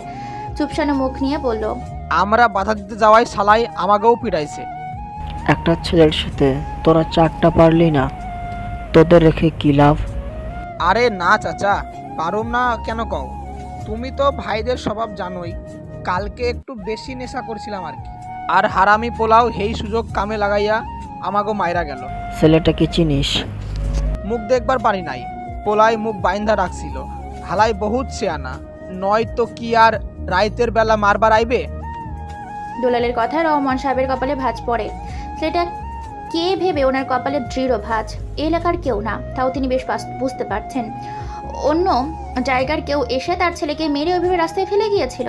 আর তা তিনি সকালে জেনেছেন গ্রামবাসীর উচ্ছিলায়। ভাবলেই আগে শরীর চলে যাচ্ছে। রবিনের সাথে কি নিয়ে শত্রুতা থাকতে পারে তা ভেবেই পাচ্ছেন না তিনি। তবে ওদের মেরে ছেলেটা যে নিজের ক্ষোভ মিটিয়েছে তাতে কোনো সন্দেহ নেই। আমার কলিজাটাকে তোমার হাতে তুলে দিচ্ছি বাবা। এখন থেকে ওর সব দায়িত্ব তোমার। মেয়েটাকে এখন বিয়ে দেওয়ার কোনো ইচ্ছে ছিল না, এক প্রকার বাধ্য হয়েই বিয়ে দিয়েছি। আমার মেয়েটা অন্য সব মেয়েদের থেকে আলাদা। অন্যান্য মেয়েদের মতো অত চঞ্চলতা নেই ওর মাঝে। নিজের মেয়ে বলে বলছি না, তুমি দেখে নিও, তোমার কথার অবাধ্য হবে না কখনো। মুখ বুঝে সব মেনে নেবে। তুমি যেমনভাবে বলবে তেমনভাবে চলবে।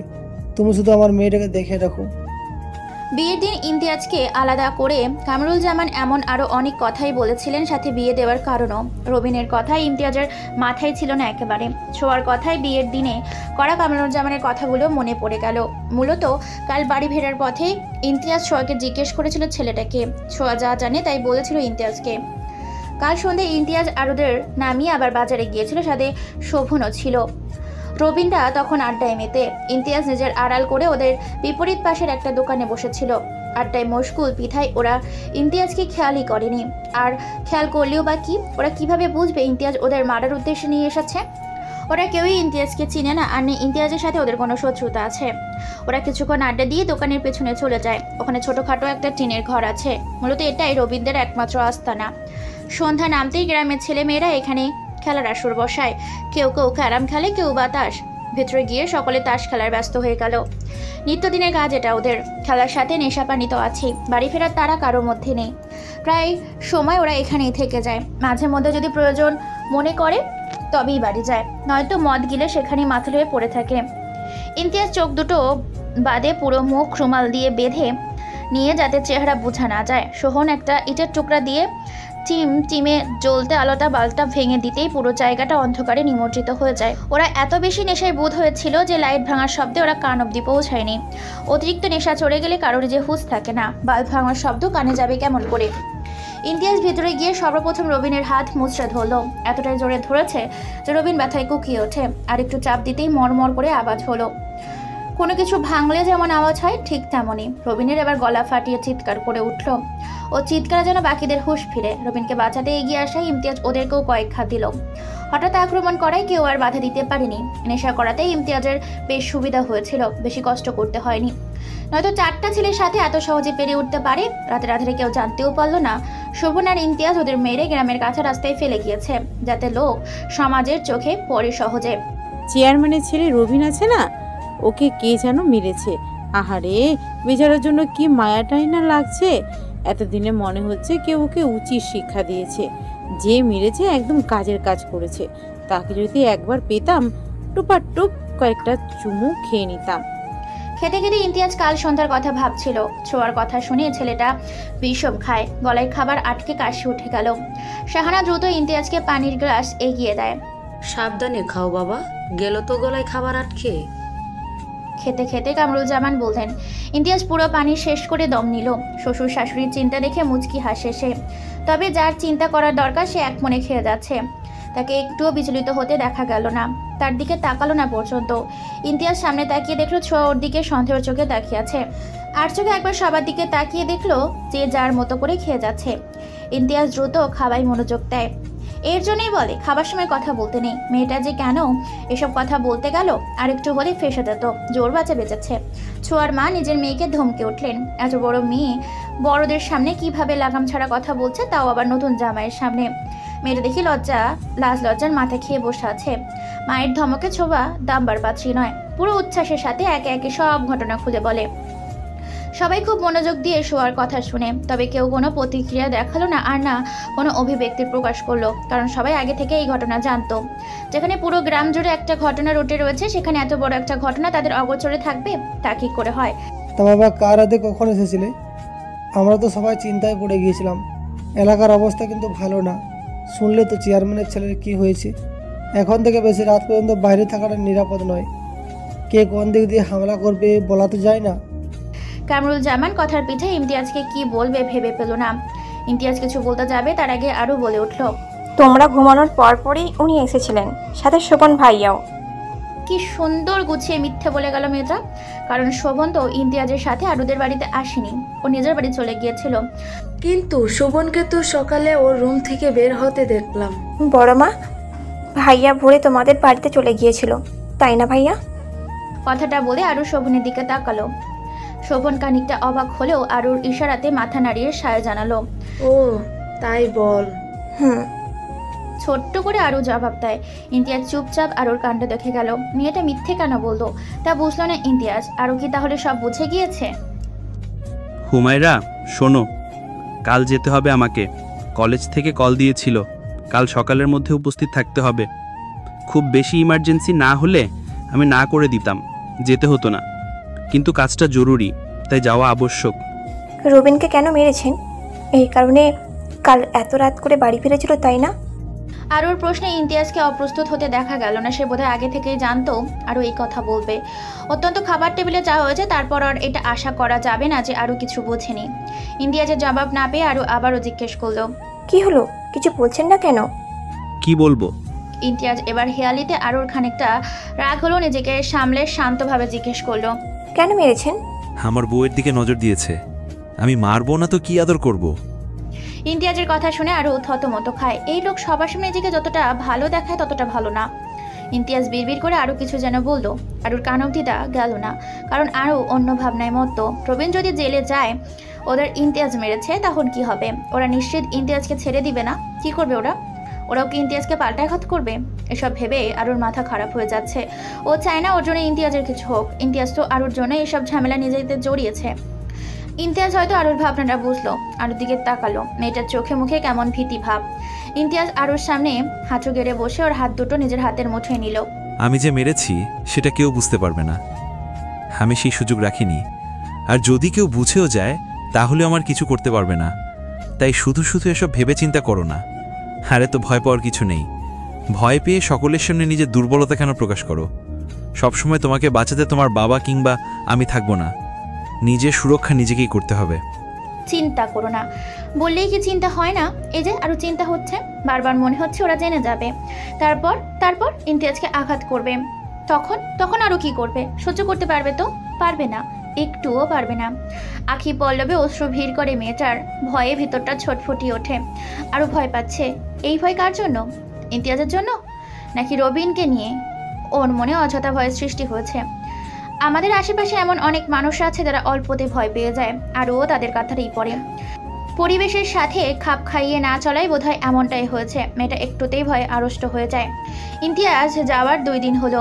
আরও ভেবেছিল ওকে নিয়ে যাবে, কিন্তু না বলল। এখানে কয়েকদিন থাকো, পরে এসে আমি নিয়ে যাব, কেমন? যাওয়ার আগে আরুর কপালে উষ্ণ স্পর্শ দিতে ভুলেনি। এই প্রথম অন্যরকম স্পর্শ পেল মেয়েটা। কয়েক মুহূর্ত বাকরুদ্ধ হয়ে ঠায় দাঁড়িয়েছিল। অনুভব করেছিল তার কপাল ছুঁয়ে গেছে রুক্ষ ঠোঁটের স্পর্শ। লোকটা চলে গেল। আরও শুধু নিষ্পলক তাকিয়েছিল।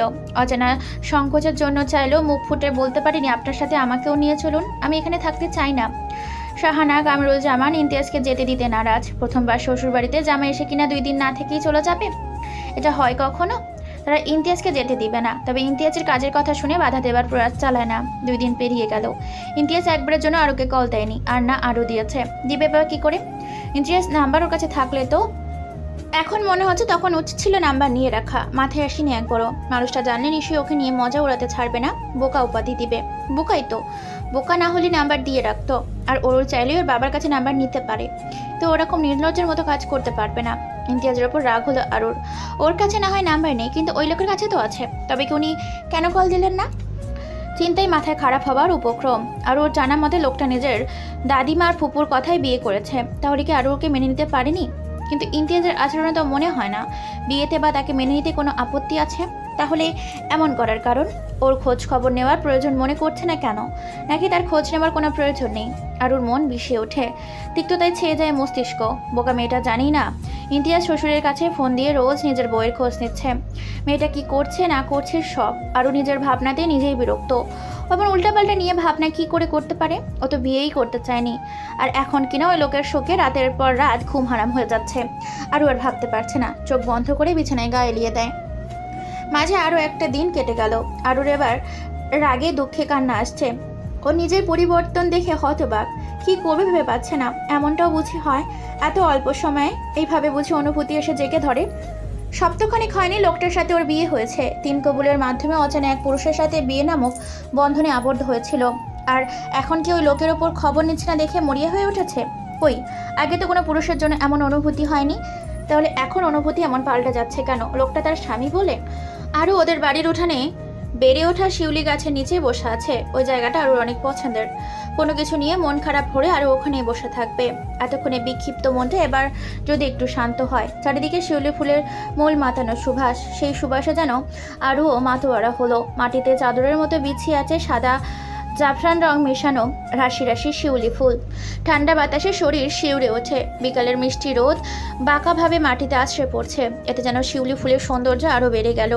আরও হাঁটু মুড়ে মাটিতে বসে নিজে ফুল পড়ে থাকা শিউলি ফুলগুলো একটা একটা করে কুড়াতে লাগলো। 2 হাত ভর্তি শিউলি ফুল নিয়ে ঘরে ছুট লাগালো মেয়েটা। শাহানা ঘর কাজ করছিল। আরুকে এভাবে দৌড়াতে দেখে তিনি ভয় পেয়ে গেলেন। মেয়ের পিছনে যেতে গিয়েও কেন যেন থেমে গেল। মেয়ের চোখে মুখে উপচে পড়া খুশি ওনার নজর এলো না।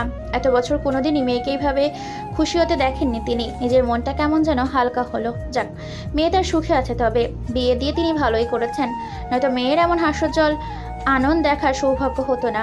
ঘরে গিয়ে ফুলগুলো সব বিছানায় ছড়িয়ে ছিটিয়ে সুই সুতো নিয়ে মালা গাঁথা শুরু করলো। ওর কেন জানি শাড়ি পরতে ইচ্ছা হলো। নিজের ইচ্ছেটাকে দমিয়ে না রেখে আলমারি থেকে লাল পাড়ের সাদা শাড়ি বের করে বাঙালি আদলে পরে নেয়। হাত খোপায় শিউলি ফুলের মালা গেঁথে দুই হাতেও পরে নিল। বারবার ঘুরে ফিরে নিজেকে আয়না দেখছে। মুখে কোনো প্রসাধনী না দিয়ে শুধু শিউলি ফুলের মালায় সাজিয়েছে নিজেকে। চোখে কি কাজল দিবে? কাজল দিলে কি দেখতে ভালো দেখাবে? কাজল দেওয়া তো পছন্দ না, শাড়িতেও তো আগ্রহ ছিল না। তবে সব অপছন্দের কাজগুলো কেন করতে ইচ্ছে করছে? নিজের যত দেখছে তত অবাক হচ্ছে। এত তাড়াতাড়ি কেন পরিবর্তন কিভাবে সম্ভব? আচ্ছা, ইমতিয়াজ ওকে এইভাবে দেখলে কি করতো? নিশ্চয়ই বিমোহিত হয়ে তাকিয়ে থাকতো অনিমেষ। দু হাত চেনে শিউলি ফুলের সুবাস দিল। নিজের মার্গা চিন্তা ভাবনায় ওরও নিজেই লজ্জা পেল। ও এইসব কি ভাবছে? মাথা বোধহয় নষ্ট হয়ে গিয়েছে। সব দোষ ওই লোকের, ওনার জন্যই এমন হচ্ছে। তার কথা ভেবেই তো আরুর এই অবস্থা। আরও শান্ত মনে কালবৈশাখী ঝড় উঠিয়ে লোকটা কেমন লাপাত্তা হয়ে গেল। তীব্র অভিমান ওরুর ভিতর জ্বলে ওঠে। একটু আগের হাসি মুখটা আর হাসি দেখা নেই। অজাতায় চোখ ভিজে এলো যেন। দু ফোঁটা নোনা জল গড়িয়ে পড়লো গাল বেয়ে। আরও নিজেকে সামলানোর চেষ্টা করে, তবে পারল না। ফুপিয়ে উঠল। কান্নার শব্দ যেন বাইরে না যায়, হাত দিয়ে মুখ চেপে ধরল মেয়েটা। তারপর আস্তে ধীরে শরীর এলিয়ে দেয় ফ্লোরে। আরও নিজের অযথা করা পাগলামিতে অতিষ্ঠ হয়ে যাচ্ছে। এমন তো নয় তাদের দীর্ঘদিনের প্রণয়ের সম্পর্ক ছিল যে 2 দিনের বিচ্ছেদে কেটে কুটে মরে যেতে হবে। তবে 2 দিনের সভ্য পরিচিত লোকটার জন্য পাগলামির মানে কি? কোনোই মানে নেই।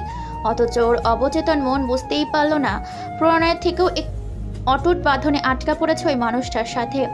দৃঢ় এক বন্ধন, সব ক্ষেত্রেই পবিত্র শুদ্ধ।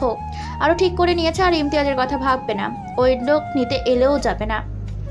সময় কারোর জন্য থেমে থাকে না, তার নির্দিষ্ট গতিতে চলতে থাকে। দেখতে দেখতে 7 দিন কেটে গেল।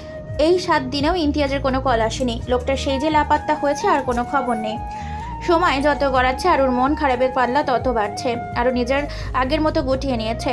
ওই দিন মন হয় কিছু মুহূর্তের জন্য আরুর মধ্যে চঞ্চলতা দেখা দিয়েছিল। খানিকক্ষণ স্থায়ী হয়ে আবার কর্পূরের ন্যায় উড়ে গিয়েছে তা। গাড়ির হর্নে যেন আরুকে বিরক্ত লাগছে, অথচ বাইরের মানুষরা থামার নামই নিচ্ছে না। এমন তীব্র হর্নের শব্দে কানে তালা লেগে যাবার জোগাড়।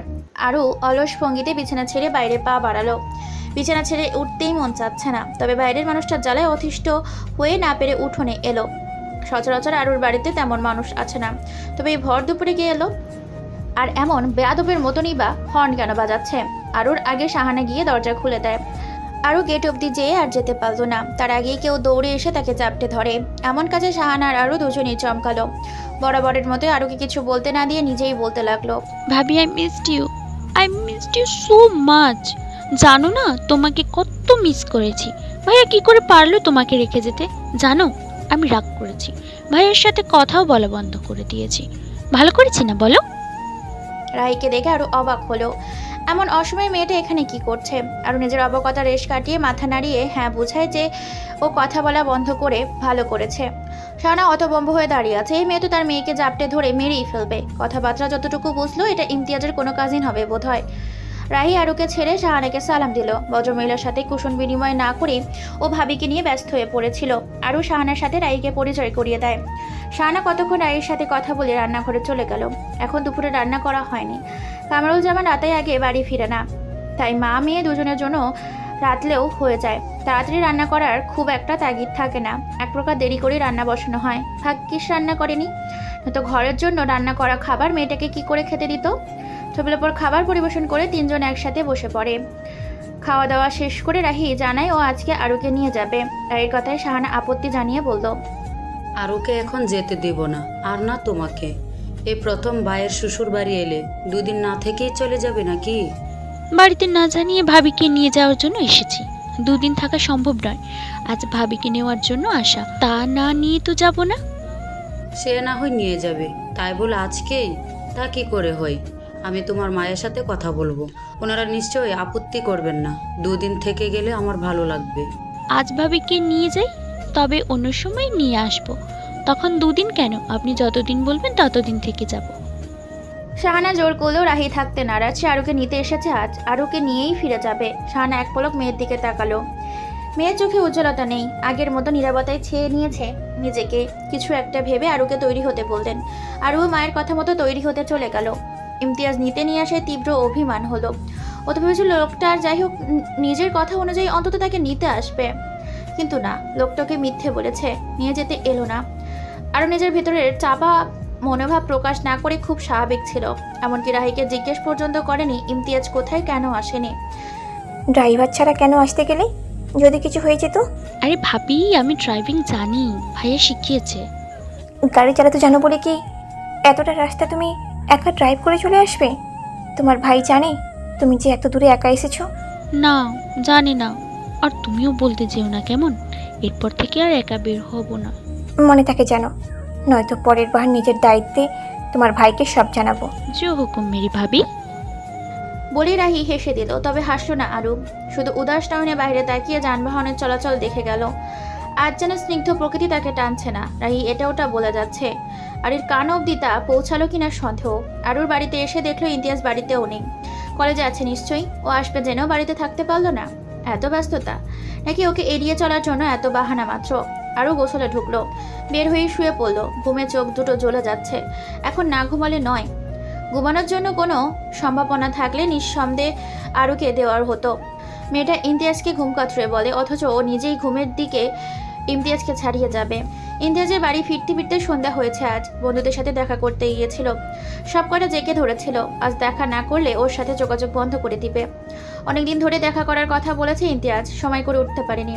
আজ বহু কষ্টে সবার সাথে দেখা করে ইমতিয়াজ নিজের চোখে ক্লান্ত লাগছে বেচারা। আরও এইভাবে আসবে কি সময় চলে যায় ফ্রেশ হতে। বের হলো বাবার বাড়িতে, পকেট হাতে ফোন বের করতে নিলেই দরজায় চোখ পড়ে যায় নিচে। দরজায় হেলান দিয়ে রাহি দাঁড়িয়ে আছে। আরুর দিকে ইশারা দিয়ে বোঝালো কেমন দিলাম। ইমতিয়াজ রাহিকে দেখে আর ফোন বের করে কথা বলার প্রয়োজন মনে করলো না। ও বুঝে গেছে এটা ওর চোখের ভ্রম না, সত্যি সত্যি আরও ওর বিছানায় ঘুমিয়ে আছে।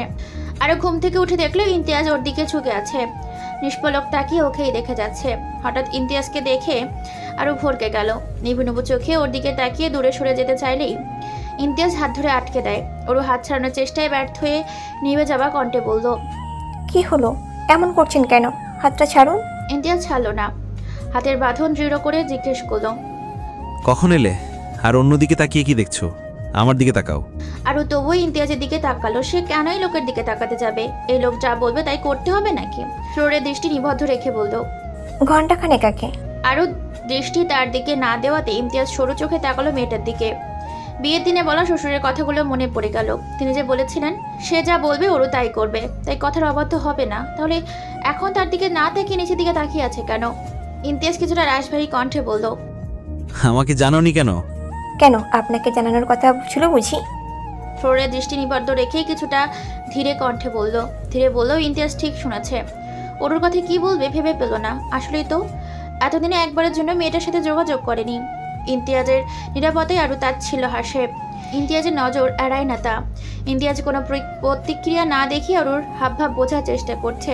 মেয়েটাকে কি আনতে না যাবায় অভিমান করেছে, নাকি রাগ করেছে তা বোঝার চেষ্টা করছে মূলত। মেয়েটা যে অভিমান করতে জানে তা তো জানা ছিল না ইমতিয়াজের। তবে বইয়ের অভিমানী মুখটা দেখতে মন তো লাগছে না।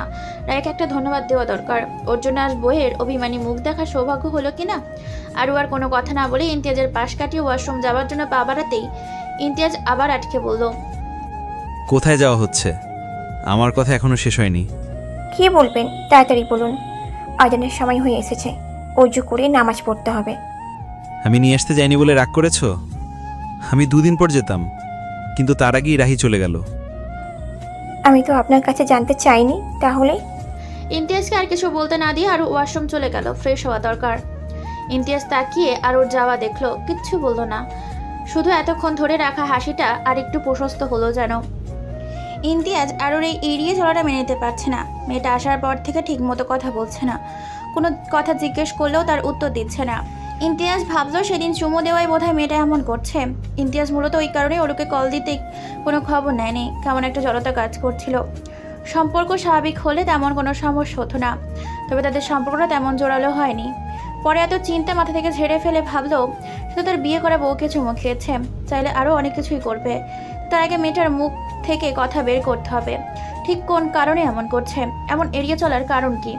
অরু রাতে রান্না একাই শেষ করলো। রাহি সাহায্য করতে চাইলো, ও না করে দিয়েছে। তবে টুকটাক যতটুকু পেরেছে এগিয়ে দেওয়ার চেষ্টা করেছে। আরুর বরণ শোনেনি। কতক্ষণ আরুর সাথে থেকে উপরে চলে গেল। সাথে রাতে খাবে না বলেও জানিয়ে গেছে। টেবিলে খাবার সাজিয়ে আরু ইমতিয়াজকে ডাকার জন্য উপরে গেল। ইমতিয়াজ বালিশে হেলান দিয়ে মোবাইলে কি যেন টাইপ করছে। আরু ভিতরে না গিয়ে দরজায় দাঁড়িয়ে বলল, খেতে আসুন। আরুর কথা ইমতিয়াজ এক পলক ওর দিকে তাকিয়ে বলল, তুমি যাও, আমি আসছি। ইমতিয়াজ আরুর পেছন পেছন এসে চেয়ার টেনে বসে আরুকে নিজের পাশের চেয়ারে বসিয়ে দেয়। হাত মেখে আরুর মুখের সামনে তুলে ধরতে দেখলো মেয়েটা মাথা নামিয়ে রেখেছে। ইমতিয়াজ এবার বিরক্ত হলো। শক্ত কণ্ঠে আরুকে বলল ওর দিকে তাকাতে। আরু তাকালো না, বরং অন্য একটা প্লেটে নিয়ে তাতে খাবার বাড়তে লাগলো। অরুর কাজে এবার যেন ইমতিয়াজ রাগ ধরে রাখতে পারলো না। সমস্যা কি এই মেয়ের? আসার পর থেকে এমন করে যাচ্ছে, না ওর কোনো কথা শুনছে আর না নিজে কিছু বলছে। এবার তো একটু বেশি বাড়াবাড়ি করে ফেললো। ইমতিয়াজ কঠিন স্বরে ধমকে উঠলো, আমার দিকে তাকাও হুমায়রা, অন্য প্লেটে কেন খাবার বাড়া হচ্ছে? আমি যে মুখের সামনে খাবার ধরে রেখেছি দেখছো না? ইমতিয়াজের ধমকে আরু কেঁপে ওঠে। আজ পর্যন্ত এইভাবে কেউ ওকে ধমক দিয়ে কথা বলেনি। একে তো এতদিন তার কোনো খোঁজ নেয়নি, নিতে আসলেও গেল না। কই নিজের দোষ স্বীকার করে সরি বলবে, তা না ওকে ধমকাচ্ছে। অরু ঠোঁট ফুলিয়ে বাচ্চাদের মতো কেঁদে ফেললো। আরুর কান্না দেখে ইমতিয়াজ হতভম্ব হয়ে ওর দিকে তাকায়। হাসবে না কাঁদবে বুঝতে পারলো না। তখন এমন সিরিয়াস মুহূর্তে হাসলে মেয়েটার অনুভূতি নিয়ে মজা করা হবে। আর ইমতিয়াজ মোটেও ওর অনুভূতি নিয়ে মজা করতে চায় না, সে তো এমনটাই চেয়েছিল। আর ওর চুপচাপ স্বভাব ইমতিয়াজের ভালো লাগে না। ও চাই ওর সাথে সহযোগ, ওর সাথে এতে ওটা আবদার করুক, অভিমান করে গাল ফুলিয়ে থাকবে। ইমতিয়াজের কাছে অভিযোগের ঝুলি নিয়ে বসবে। ইমতিয়াজ ওর অভিযোগ শুনে টপাটপ চুমু খেয়ে ওর অভিমান ভাঙাবে। তবে ওরও যে এত তাড়াতাড়ি ওর প্রতি দুর্বল হয়ে যাবে তা ভাবেনি। ইমতিয়াজ আরুকে ওর সাথে সহজ হওয়ার জন্য সময় দিতে চেয়েছিল, তাই আরুর সাথে না নিয়ে আসেনি। ভেবেছিল ওই বাড়িতে কয়েকদিন থাকলে বোধহয় ভালো থাকবে, কিন্তু হিতে বিপরীত হয়ে গেল। অল্প সময়ের কোনো কিছুই ভালো না, সেটা অনুভূতি হোক বা অন্য কিছু। ইমতিয়াজ আরুকে আরও সময় দিতে চায়। আরুর অনুভূতির প্রবলতা বোঝা দরকার। এখন তো শুধু অবুঝের মতো অভিমান করে কান্না করে দিল। নিজের অনুভূতি সম্পর্কে এখনো মেয়েটা তেমনভাবে অবগত নয়। ইমতিয়াজ খুঁটিয়ে খুঁটিয়ে আরুকে দেখলো। ফর্সা গাল, নাক কান্নার ফলে লাল হয়ে গিয়েছে, বরাবর নাক টানছে। ইমতিয়াজ মৃদু হাসলো। তার পিচ্ছি বউ কিনা অভিমান করতে শিখিয়ে গিয়েছে। ইমতিয়াজ ভাবলো আর কান্না করতে দেওয়া যাবে না, ওর এমন করা উচিত হয়নি। মেয়েটা একটু বুঝিয়ে বললেই বুঝে যেত, শুধু শুধু ধমক দিয়ে কাঁদিয়ে দিল। এমন হলে সম্পর্ক ঠিক না হলে আরও বিগড়ে যাবে। এখন কান্না থামিয়ে পরে না হয় বুঝিয়ে বলবে। ইমতিয়াজ এক হাতে ওরুকে জড়িয়ে ধরলো। আরও নিজেকে ছাড়ানোর প্রয়াস করে না, বরং আরেকটু লেপ্টে থাকে। ইমতিয়াজ আদুরে গলায় বলল, সরি, আর কোনোদিন ধমক দিয়ে কথা বলবো না। আর বাবার বাড়িও একা রেখে আসবো না। রেখে এলেও আমি গিয়ে নিয়ে আসবো। আর তাতেও যদি না হয় তোমাকে একা রেখেও আসবো না, নিজে সাথে যাব, আবার আসার সময় সাথে করে নিয়ে আসবো। ইমতিয়াজ কান্নার কারণ বুঝে গেছে ভেবে আরও লজ্জা পেল। লোকটা এমন কোনো কিছুই বুঝে যায়? একটু কম বুঝলেও তো হয়, আর বুঝবেই বা কি, তাকে লজ্জা দিতে হবে নাকি? ইমতিয়াজ আরুকে স্বাভাবিক করার জন্য বলল, দেখি কান্না করে কি অবস্থা করেছো। হা করো, খাইয়ে দিই নাকি অন্য প্লেটে খাবার বেড়ে দিব?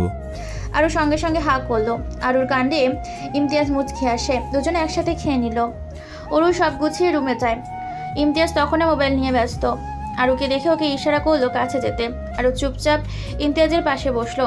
মাঝে যা দূরত্ব ছিল ইমতিয়াজ তা কমিয়ে আরুকে কাছে টেনে নেয়। কপালে ঠোঁট ছুঁয়ে বলা শুরু করলো, আমার সাথে যে নিধির বিয়ের কথা বলা হয়েছিল তা তো তোমার অজানা নয়। নিধি কিন্তু যথেষ্ট স্মার্ট আর সুন্দরী, তবু আমি না করে দিয়েছি ওর স্বভাবের জন্য। ওরকম গায়ে পড়া মেয়ে আমার পছন্দ নয়। তাহলে কেমন মেয়ে পছন্দ? আরুর প্রশ্নে ইমতিয়াজ হাসলো, তবে কোনো উত্তর দিল না। ছোট থেকে তুমি একা বড় হয়েছ, তাই না? কোনো বন্ধুবান্ধব বা আত্মীয় স্বজন বলো, কারোর সাথে তেমন মিশতে পারোনি। তুমি নিজে নিজেকে গুটিয়ে রাখতে। আমার জানা মতে তুমি বিয়েও করতে চাওনি। এসব কেন বলছেন? মানুষ একা চলতে পারে না।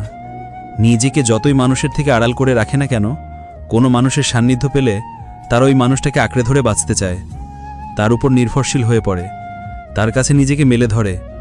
তুমিও তাদের মধ্যে একজন। আমার প্রতি তোমার অনুভূতির নাম কি দেবে? মোহ? আসলে কি মোহ? মোহ বললে তোমার মনে হবে আমি তোমার অনুভূতিকে তোমাকে অসম্মান করছি। বিয়ে হয়েছে বলে সম্পর্কটাকে জোর করে মেনে নিতে হবে তার কোনো মানে নেই। জোর করে কোনো কিছু হয় না। আমি জানি তুমি সব কিছু মন থেকে করছো। তোমার জন্য আমার মনে কিছু অনুভূতি রয়েছে তাও জানি। তবু আমি চাই তুমি আমাকে বুঝো। তোমার মনে থাকা অনুভূতিকেও নিজের মনের কথা ভিতরে চেপে না রেখে আমাকে নির্দ্বিধায় বলতে পারো। আমার পক্ষে সব কিছু বুঝে নেওয়া সম্ভব না। সময় নাও, তারপর আমার মধ্যে ডুবে যেও। আমি হারিয়ে যাব না। বলে ইমতিয়াজ আরুকে নিজের সাথে মিশিয়ে নেয়। সময় নিয়ে চুমু খেলো কপালে। আরও আবেশে চোখ বুঝে রইল। এতদিন যে উষ্ণ ছোঁয়ায় তো অভাবের বোধ করেছিল। হুমায়রা, এইদিকে এসো তো। হুমায়রা, কোথায় তুমি? ইমতিয়াজের কণ্ঠে নিজের নাম শুনে আরও হতভম্ব হয়ে রুমে ছুট লাগালো। শাড়ির আঁচলে হাত মুছতে মুছতে জবাব দিল, ডেকেছিলেন? কাজ করছিলাম। কাছে এসো। ইমতিয়াজের কথায় আরও থতমত খায়। তবুও বিনা বাক্যে গুটি গুটি পায়ে এগিয়ে যায় ইমতিয়াজের কাছে। ইমতিয়াজ পা থেকে মাথা পর্যন্ত অরুকে এক পলক দেখল। কোমর টেনে নিজের কাছে নিয়ে বলল, টাইটা বেঁধে দাও। জি। বললাম আমার দেরি হয়ে যাচ্ছে, টাইটা বেঁধে দাও। আমি টাই বাঁধতে পারি না, আসলে কোনোদিন বাঁধার প্রয়োজন মন করেনি। আর আব্বুও কখনো টাই পরতো না। আচ্ছা, সমস্যা নেই, এইদিকে দেখো, আমি শিখিয়ে দিচ্ছি। থাক, অন্য একদিন শিখে নেব। আপনার তো দেরি হয়ে যাচ্ছে, আজ আপনিই বেঁধে নিন। হোক, একদিন দেরি হলে তেমন কিছু হবে না। আজ থেকে প্রতিদিন তুমি আমার টাই বেঁধে দিবে, ঠিক আছে? ইমতিয়াজ আরুকে কিভাবে টাই বাঁধতে হয় দেখিয়ে দেয়। আরও মনোযোগ দিয়ে দেখলো। আরও ভেবেছিল ইমতিয়াজ হয়তো বিরক্ত হবে। বিরক্ত হবার কথা, এত বড় মেয়ে কিনা টাই বাঁধতে পারে না। কিন্তু না, ইমতিয়াজের মধ্যে বিরক্ত ছিটে ফোটাও নেই, বরং আরুকে কিছু শিখিয়ে দিতে পেরে তার চোখে হাসছে। অদ্ভুত এক উচ্ছ্বাস মুখের আদলে। আরও ইমতিয়াজের যত দেখছে তত অবাক হচ্ছে। ইমতিয়াজের কাজের প্রতি মুগ্ধতা বাড়ছে দিনকে দিন। ইমতিয়াজের জায়গায় অন্য কেউ হলে বোধহয় এতক্ষণে এক চোট কথা শুনিয়ে দিত। কিন্তু ইমতিয়াজ এমন কিছু না করে আগ্রহের সাথে ওরুকে টাই বাঁধে দেখাচ্ছে। পারবে নাকি আবার দেখাতে হবে? না না, আমি পারবো। তাহলে বেঁধে দাও। ওরু ইমতিয়াজকে ভালোভাবে টাই বেঁধে দিল। ইমতিয়াজ আরুর হাতে উল্টো পিঠে ঠোঁট ছুঁয়ে দিতে গেলে ওরু থামিয়ে দেয়। ওরুর বাধা দেওয়াটা বোধহয় ইমতিয়াজের ভালো লাগেনি। নাক মুখ কুঁচকে বলল, কি হলো? সমস্যা কি? বাধা দেওয়া হচ্ছে কেন? রান্না করছিলাম, হাতে মশলার গন্ধ লেগে আছে। তাতে কি হয়েছে হুমায়রা? ওরুকে কিছু বলতে না দিয়ে আলতো করে ঠোঁট ছুঁয়ায়। আমাকে টাই বেঁধে দেওয়ার জন্য এটা তোমার প্রাপ্য ছিল। আমি আবার কারো মতো নিষ্ঠুর না, কারো পাওনা থেকে তাকে বঞ্চিত করি না, বুঝলে? জি। তাহলে আমার প্রাপ্যটা আমাকে দাও। ওরও কিছু বলল না, বরং দৌড়ে রুম থেকে বেরিয়ে গেল। ইমতিয়াজ ভেবেছিল ওরও হয়তো না করবে, কিন্তু এইভাবে দৌড়লে পালাবে তা ভাবেনি। ইমতিয়াজ কিছুক্ষণ হতভম্ব হয়ে দাঁড়িয়ে হেসে দেয়। দরজার আড়াল থেকে কেউ একজন তাকে দেখছিল, তা তার অজানায় রয়ে গেল। দেখতে দেখতে একটা মাস পেরিয়ে গেল। ওরও ইমতিয়াজ সারাদিন এটা ওটা নিয়ে লেগে থাকে। ওরও আগের তুলনায় অনেক বেশি কথা বলে। আগে তো ইমতিয়াজ কোনো প্রশ্ন করলে শুধু হ্যাঁ নাতে জবাব দিত, তো এখন অনেকটাই সহজ হয়েছে। ইমতিয়াজের বাড়ির আশেপাশে যেহেতু তেমন বাড়ি নেই, তাই সারাদিন ওরুকে একাই বাড়িতে থাকতে হয়। রান্না বান্না করে নামাজ পড়ে ঘুমিয়ে আরও দিন চলে যায়। রাতের আগে ইমতিয়াজের দেখা পাওয়া যায় না। প্রথম ওরু ভয় পেলেও এখন আর তেমন একটা ভয় পায় না। মানুষ অভ্যেসের দাস, সময়ের সাথে সাথে সব কিছুতে অভ্যস্ত হয়ে যায়। ইমতিয়াজ সুযোগ পেলেই আরুকে কল দিয়ে বিভিন্ন কাজে ব্যস্ত রাখে। ইদানিং ইমতিয়াজের কাজের চাপ বেড়েছে। সামনে স্টুডেন্টের পরীক্ষা, বিধায় ব্যস্ত সময় পার করছে। তবুও কলেজের কাজ শেষ করে যত তাড়াতাড়ি সম্ভব বাড়ি ফেরার চেষ্টা করে। বন্ধুদের সাথেও আগের মতো আড্ডায় মেতে থাকে না। এ নিয়ে ইমতিয়াজের বন্ধুরা কম মজা নেয় না। কয়েকজন তো বলেই ফেলে বিয়ের 1 মাস যেতে না যেতেই ইমতিয়াজ বউ পাগল হয়ে গিয়েছে, বউ ছাড়া নাকি তার চলে না। ইমতিয়াজ ওদের কথা এসব কর্ণপাত খুব একটা গায়ে লাগায় না। ওরা তো আর জানে না ওরও এত বড় বাড়িতে একা থাকতে কতটা ভয় পায়। সারাদিন যেমন তেমন করে কাটিয়ে দিলেও সন্ধ্যা হতে না হতে আরও ইমতিয়াজকে দরকার। একে তো ভয় পায়, তার উপর ইমতিয়াজকে ছাড়া থাকতে চায় না। ইমতিয়াজ বুঝে ওরা আগের থেকে সহজ হচ্ছে, তাই তো আরও বেশি সময় দেওয়ার চেষ্টা করে। ইমতিয়াজ মাঝে মাঝে নিজের বাবা মায়ের প্রতি রাগ হয়, কেন থেকে একা ছেড়ে চলে গেল। ওনারা থাকলে আরও এত বড় বাড়িতে একা থাকতে হতো না, আর না এত চিন্তায় থাকতো মেয়েটাকে নিয়ে। ইমতিয়াজের মায়ের এমন একটা বাড়ির স্বপ্ন ছিল। ইমতিয়াজ যখন ছোট ছিল, ইমতিয়াজের মা প্রায় বলতো ওনারা নিজেদের জন্য এমন একটা বাড়ি তৈরি করবে। জায়গাটাও পছন্দ করা ছিল। ভেবেছিল কয়েক বছর বাদে বাড়ির কাজ ধরবে, কিন্তু তার আগেই তারা ওপারের বাসিন্দা হয়ে গেলেন। মানুষের জীবন মৃত্যু ভয়ঙ্কর সত্য, এর থেকে নিস্তার নেই কারোর। হোট করে এসে মানুষটাকে চমকে দেবে, এই যে আমরা বেঁচে থাকার জন্য কত আয়োজন করে থাকি, মৃত্যু এসে যেন সব বৃথা করে দেয়। ইমতিয়াজের বাবা মায়েরও স্বপ্ন ছিল, আজ পূরণ হয়েছে, কিন্তু তা দেখার সৌভাগ্য তাদের হয়নি। ইমতিয়াজ বাহির থেকে এসেই বাড়ির কাজে হাত দিয়েছিল। এমন নির্জন জায়গায় বাড়ি করার একমাত্র কারণ হলো ওর মা। ইমতিয়াজের বাবা মা এই জায়গা সঠিক করে রেখেছিল। ইমতিয়াজ পুরো বাড়িটা একদম ওর মায়ের পছন্দ অনুযায়ী বানিয়েছে। ওর মা যেমন বর্ণনা দিয়েছিল ঠিক তেমন। একটুও এদিক সেদিক করেনি। বাবা মায়ের ঠিক করা নাম অনুযায়ী বাড়ির নামও দিয়েছে মায়াকুঞ্জ, কিন্তু যাদের এই বাড়ি নিয়ে এত স্বপ্ন ছিল তারাই নেই। তবু ইমতিয়াজের বাবা মায়ের ইচ্ছে অপূর্ণ রাখেনি, ঠিক তারা যেমন ভেবেছিল তেমন একটি বাড়ি বানিয়েছে, আর সে বাড়িতে নিজের সব থেকে প্রিয় মানুষটাকে নিয়ে থাকছে। মাঝে মাঝে দুঃখ পেলেও পরে ঠিক নিজেকে সামলে নেয়। ইমতিয়াজ অনেক ক্লান্ত হয়ে বাড়ি ফিরল। বাড়িতে ঢুকতেই দেখলো বউ ড্রয়িং রুমে পায়চারি করছে। ইমতিয়াজ মুচকি হাসে। মেয়েটা অপেক্ষা করছিল তার জন্য বুঝি। নিমেষে যেন ইমতিয়াজের ক্লান্তি দূর হয়ে গেল। শুধু আজ নয়, ওরও প্রতিদিন এমনটাই করে। সদর দরজা খুলে ইমতিয়াজের জন্য অপেক্ষা করবে। বাড়ি ফিরে মেয়েটাকে দেখলে ইমতিয়াজের কেমন শান্তি শান্তি লাগে, হৃদয় মন ভালো করে ছেয়ে যায়। ইমতিয়াজের এখন ক্লান্ত চেহারা দেখে আরুর মুখে হাসি গায়েব হয়ে গেল। ম্লান হয়ে আসে হাস্যজল আননখানি। অন্যদের তুলনায় আজ একটু বেশি ক্লান্ত লাগছে যেন। লোকটা এমন ক্লান্ত হয়ে বাড়ি ফিরতে দেখলে আরুর ভালো লাগে না।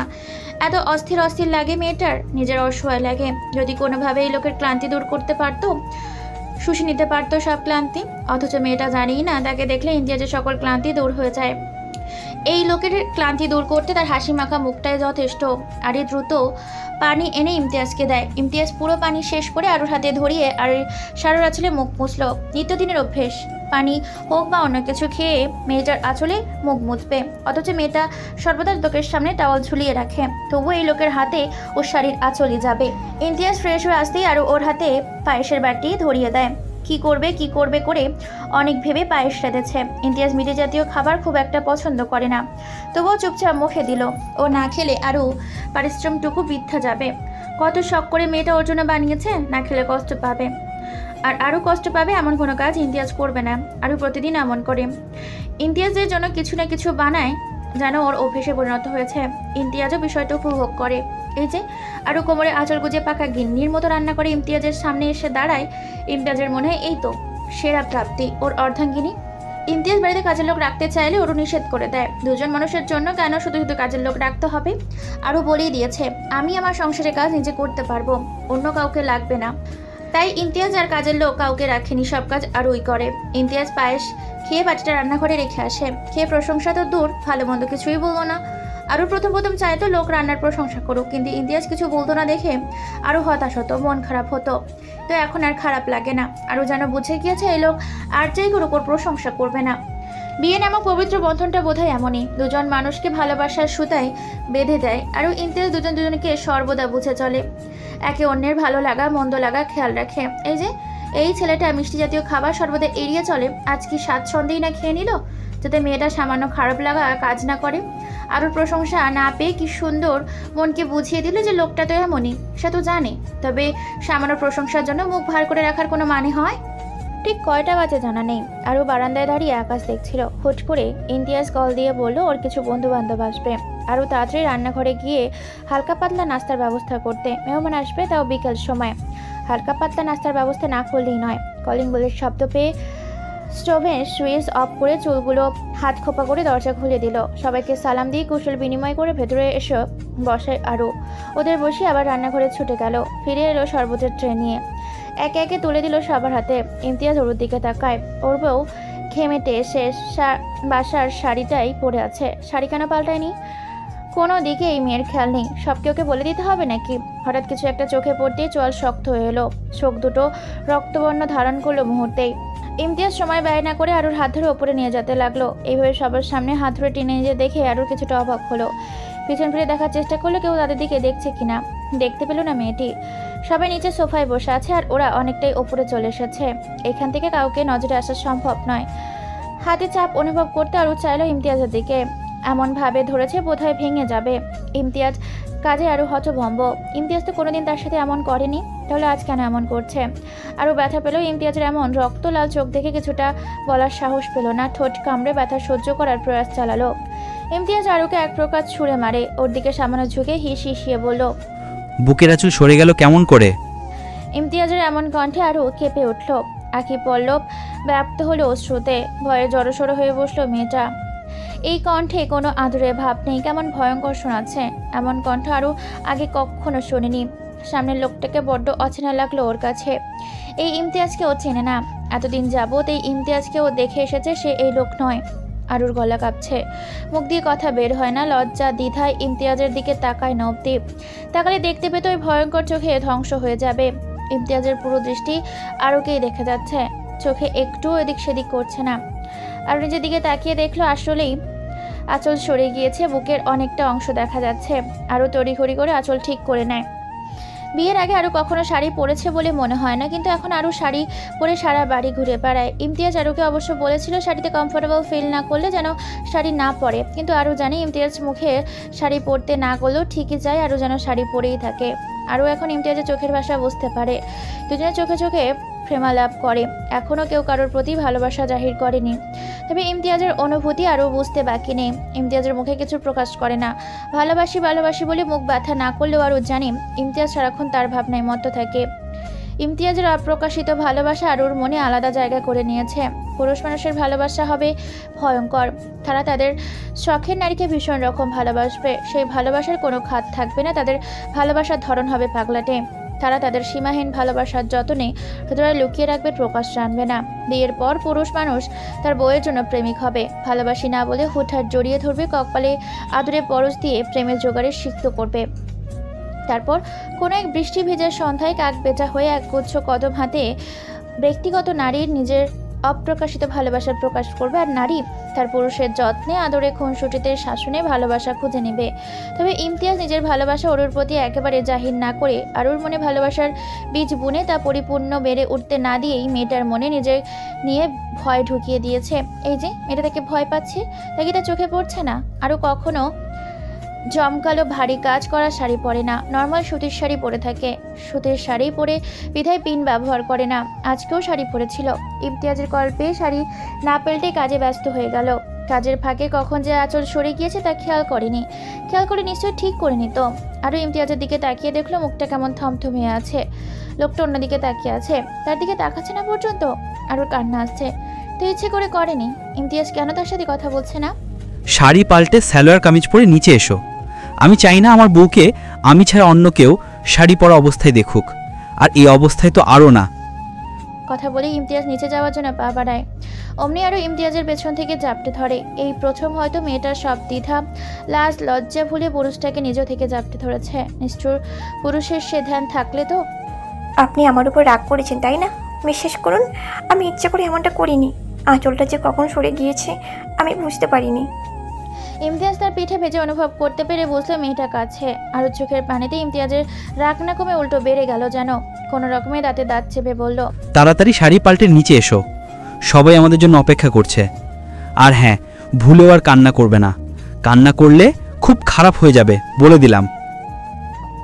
কথাটা বলে ইমতিয়াজ আর কোনো এক সেকেন্ড দেরি না করে চলে গেল নিচে। আরও আর কান্না করে না, বরং চোখের পানি মুছে কালো রঙের কাজ করা থ্রি পিস পরে নেয়। ইমতিয়াজ নিচে নেমে দেখলো রায়হান, রাকিব, মিথি, নীলা সকলে এটা ওটা নিয়ে হাসাহাসি করছে। ওদিকে তাদের কোনো খেয়ালই নেই। ওরা যে এতক্ষণ ধরে উধাও সেদিকেও কারোর ধ্যান নেই, শুধু একজন ছাড়া। তার নজর ঘুরে ফিরে বারবার সিঁড়ির দিকে। ইমতিয়াজের কমে যাওয়া রাগটা যেন তরতর করে বেড়ে গেল, তাও কাউকে বুঝতে না দিয়ে হাসি মুখে সবার মাঝে বসে পড়ে। আধা ঘন্টা পর আরও নিচে নেমে এলো। মাথায় ঘুমটা দিয়ে পুরো শরীরটা ভালোভাবে ঢেকে এসেছে। কালো রংটা ফর্সা শরীরে একদম ফুটে উঠেছে। সবাই আরুর দিকে মুখ ধুয়ে তাকিয়ে আছে।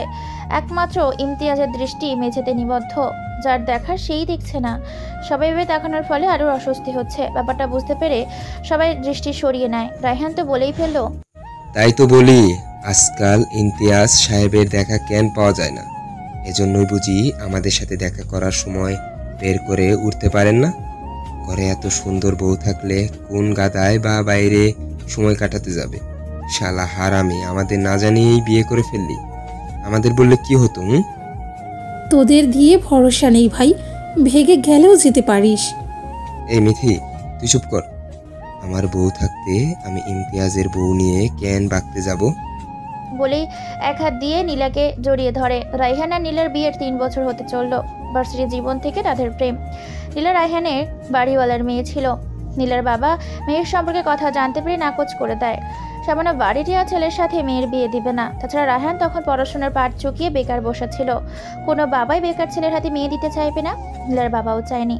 তার নানাই রয়ে গেল, কেউ আর রাজি করতে পারেনি। শেষে না পেরে নীলা রায়হানের হাত ধরে বেরিয়ে গেল। রায়হান এখন নামকরা প্রাইভেট কোম্পানির চাকরিরত। মাস শেষে অনায়াসে 50-60 হাজার টাকা হাতে আসে। নীলার বাবাও তাদের মেনে নিয়েছে, বিয়ে হয়ে গিয়েছে, আর তার মেয়েও ভালো আছে। না মেনে নেওয়ার কোনো কারণ নেই। আরে ভাই, আমাদের ভাবি তো মাশাল্লাহ। কে বলতে পারে ভাবিকে দেখে তোর মন পাল্টেও যেতে পারতো।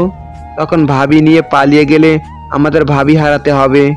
তার থেকে বড় কথা আমাদের ইমতিয়াজ বউ হারা হতো।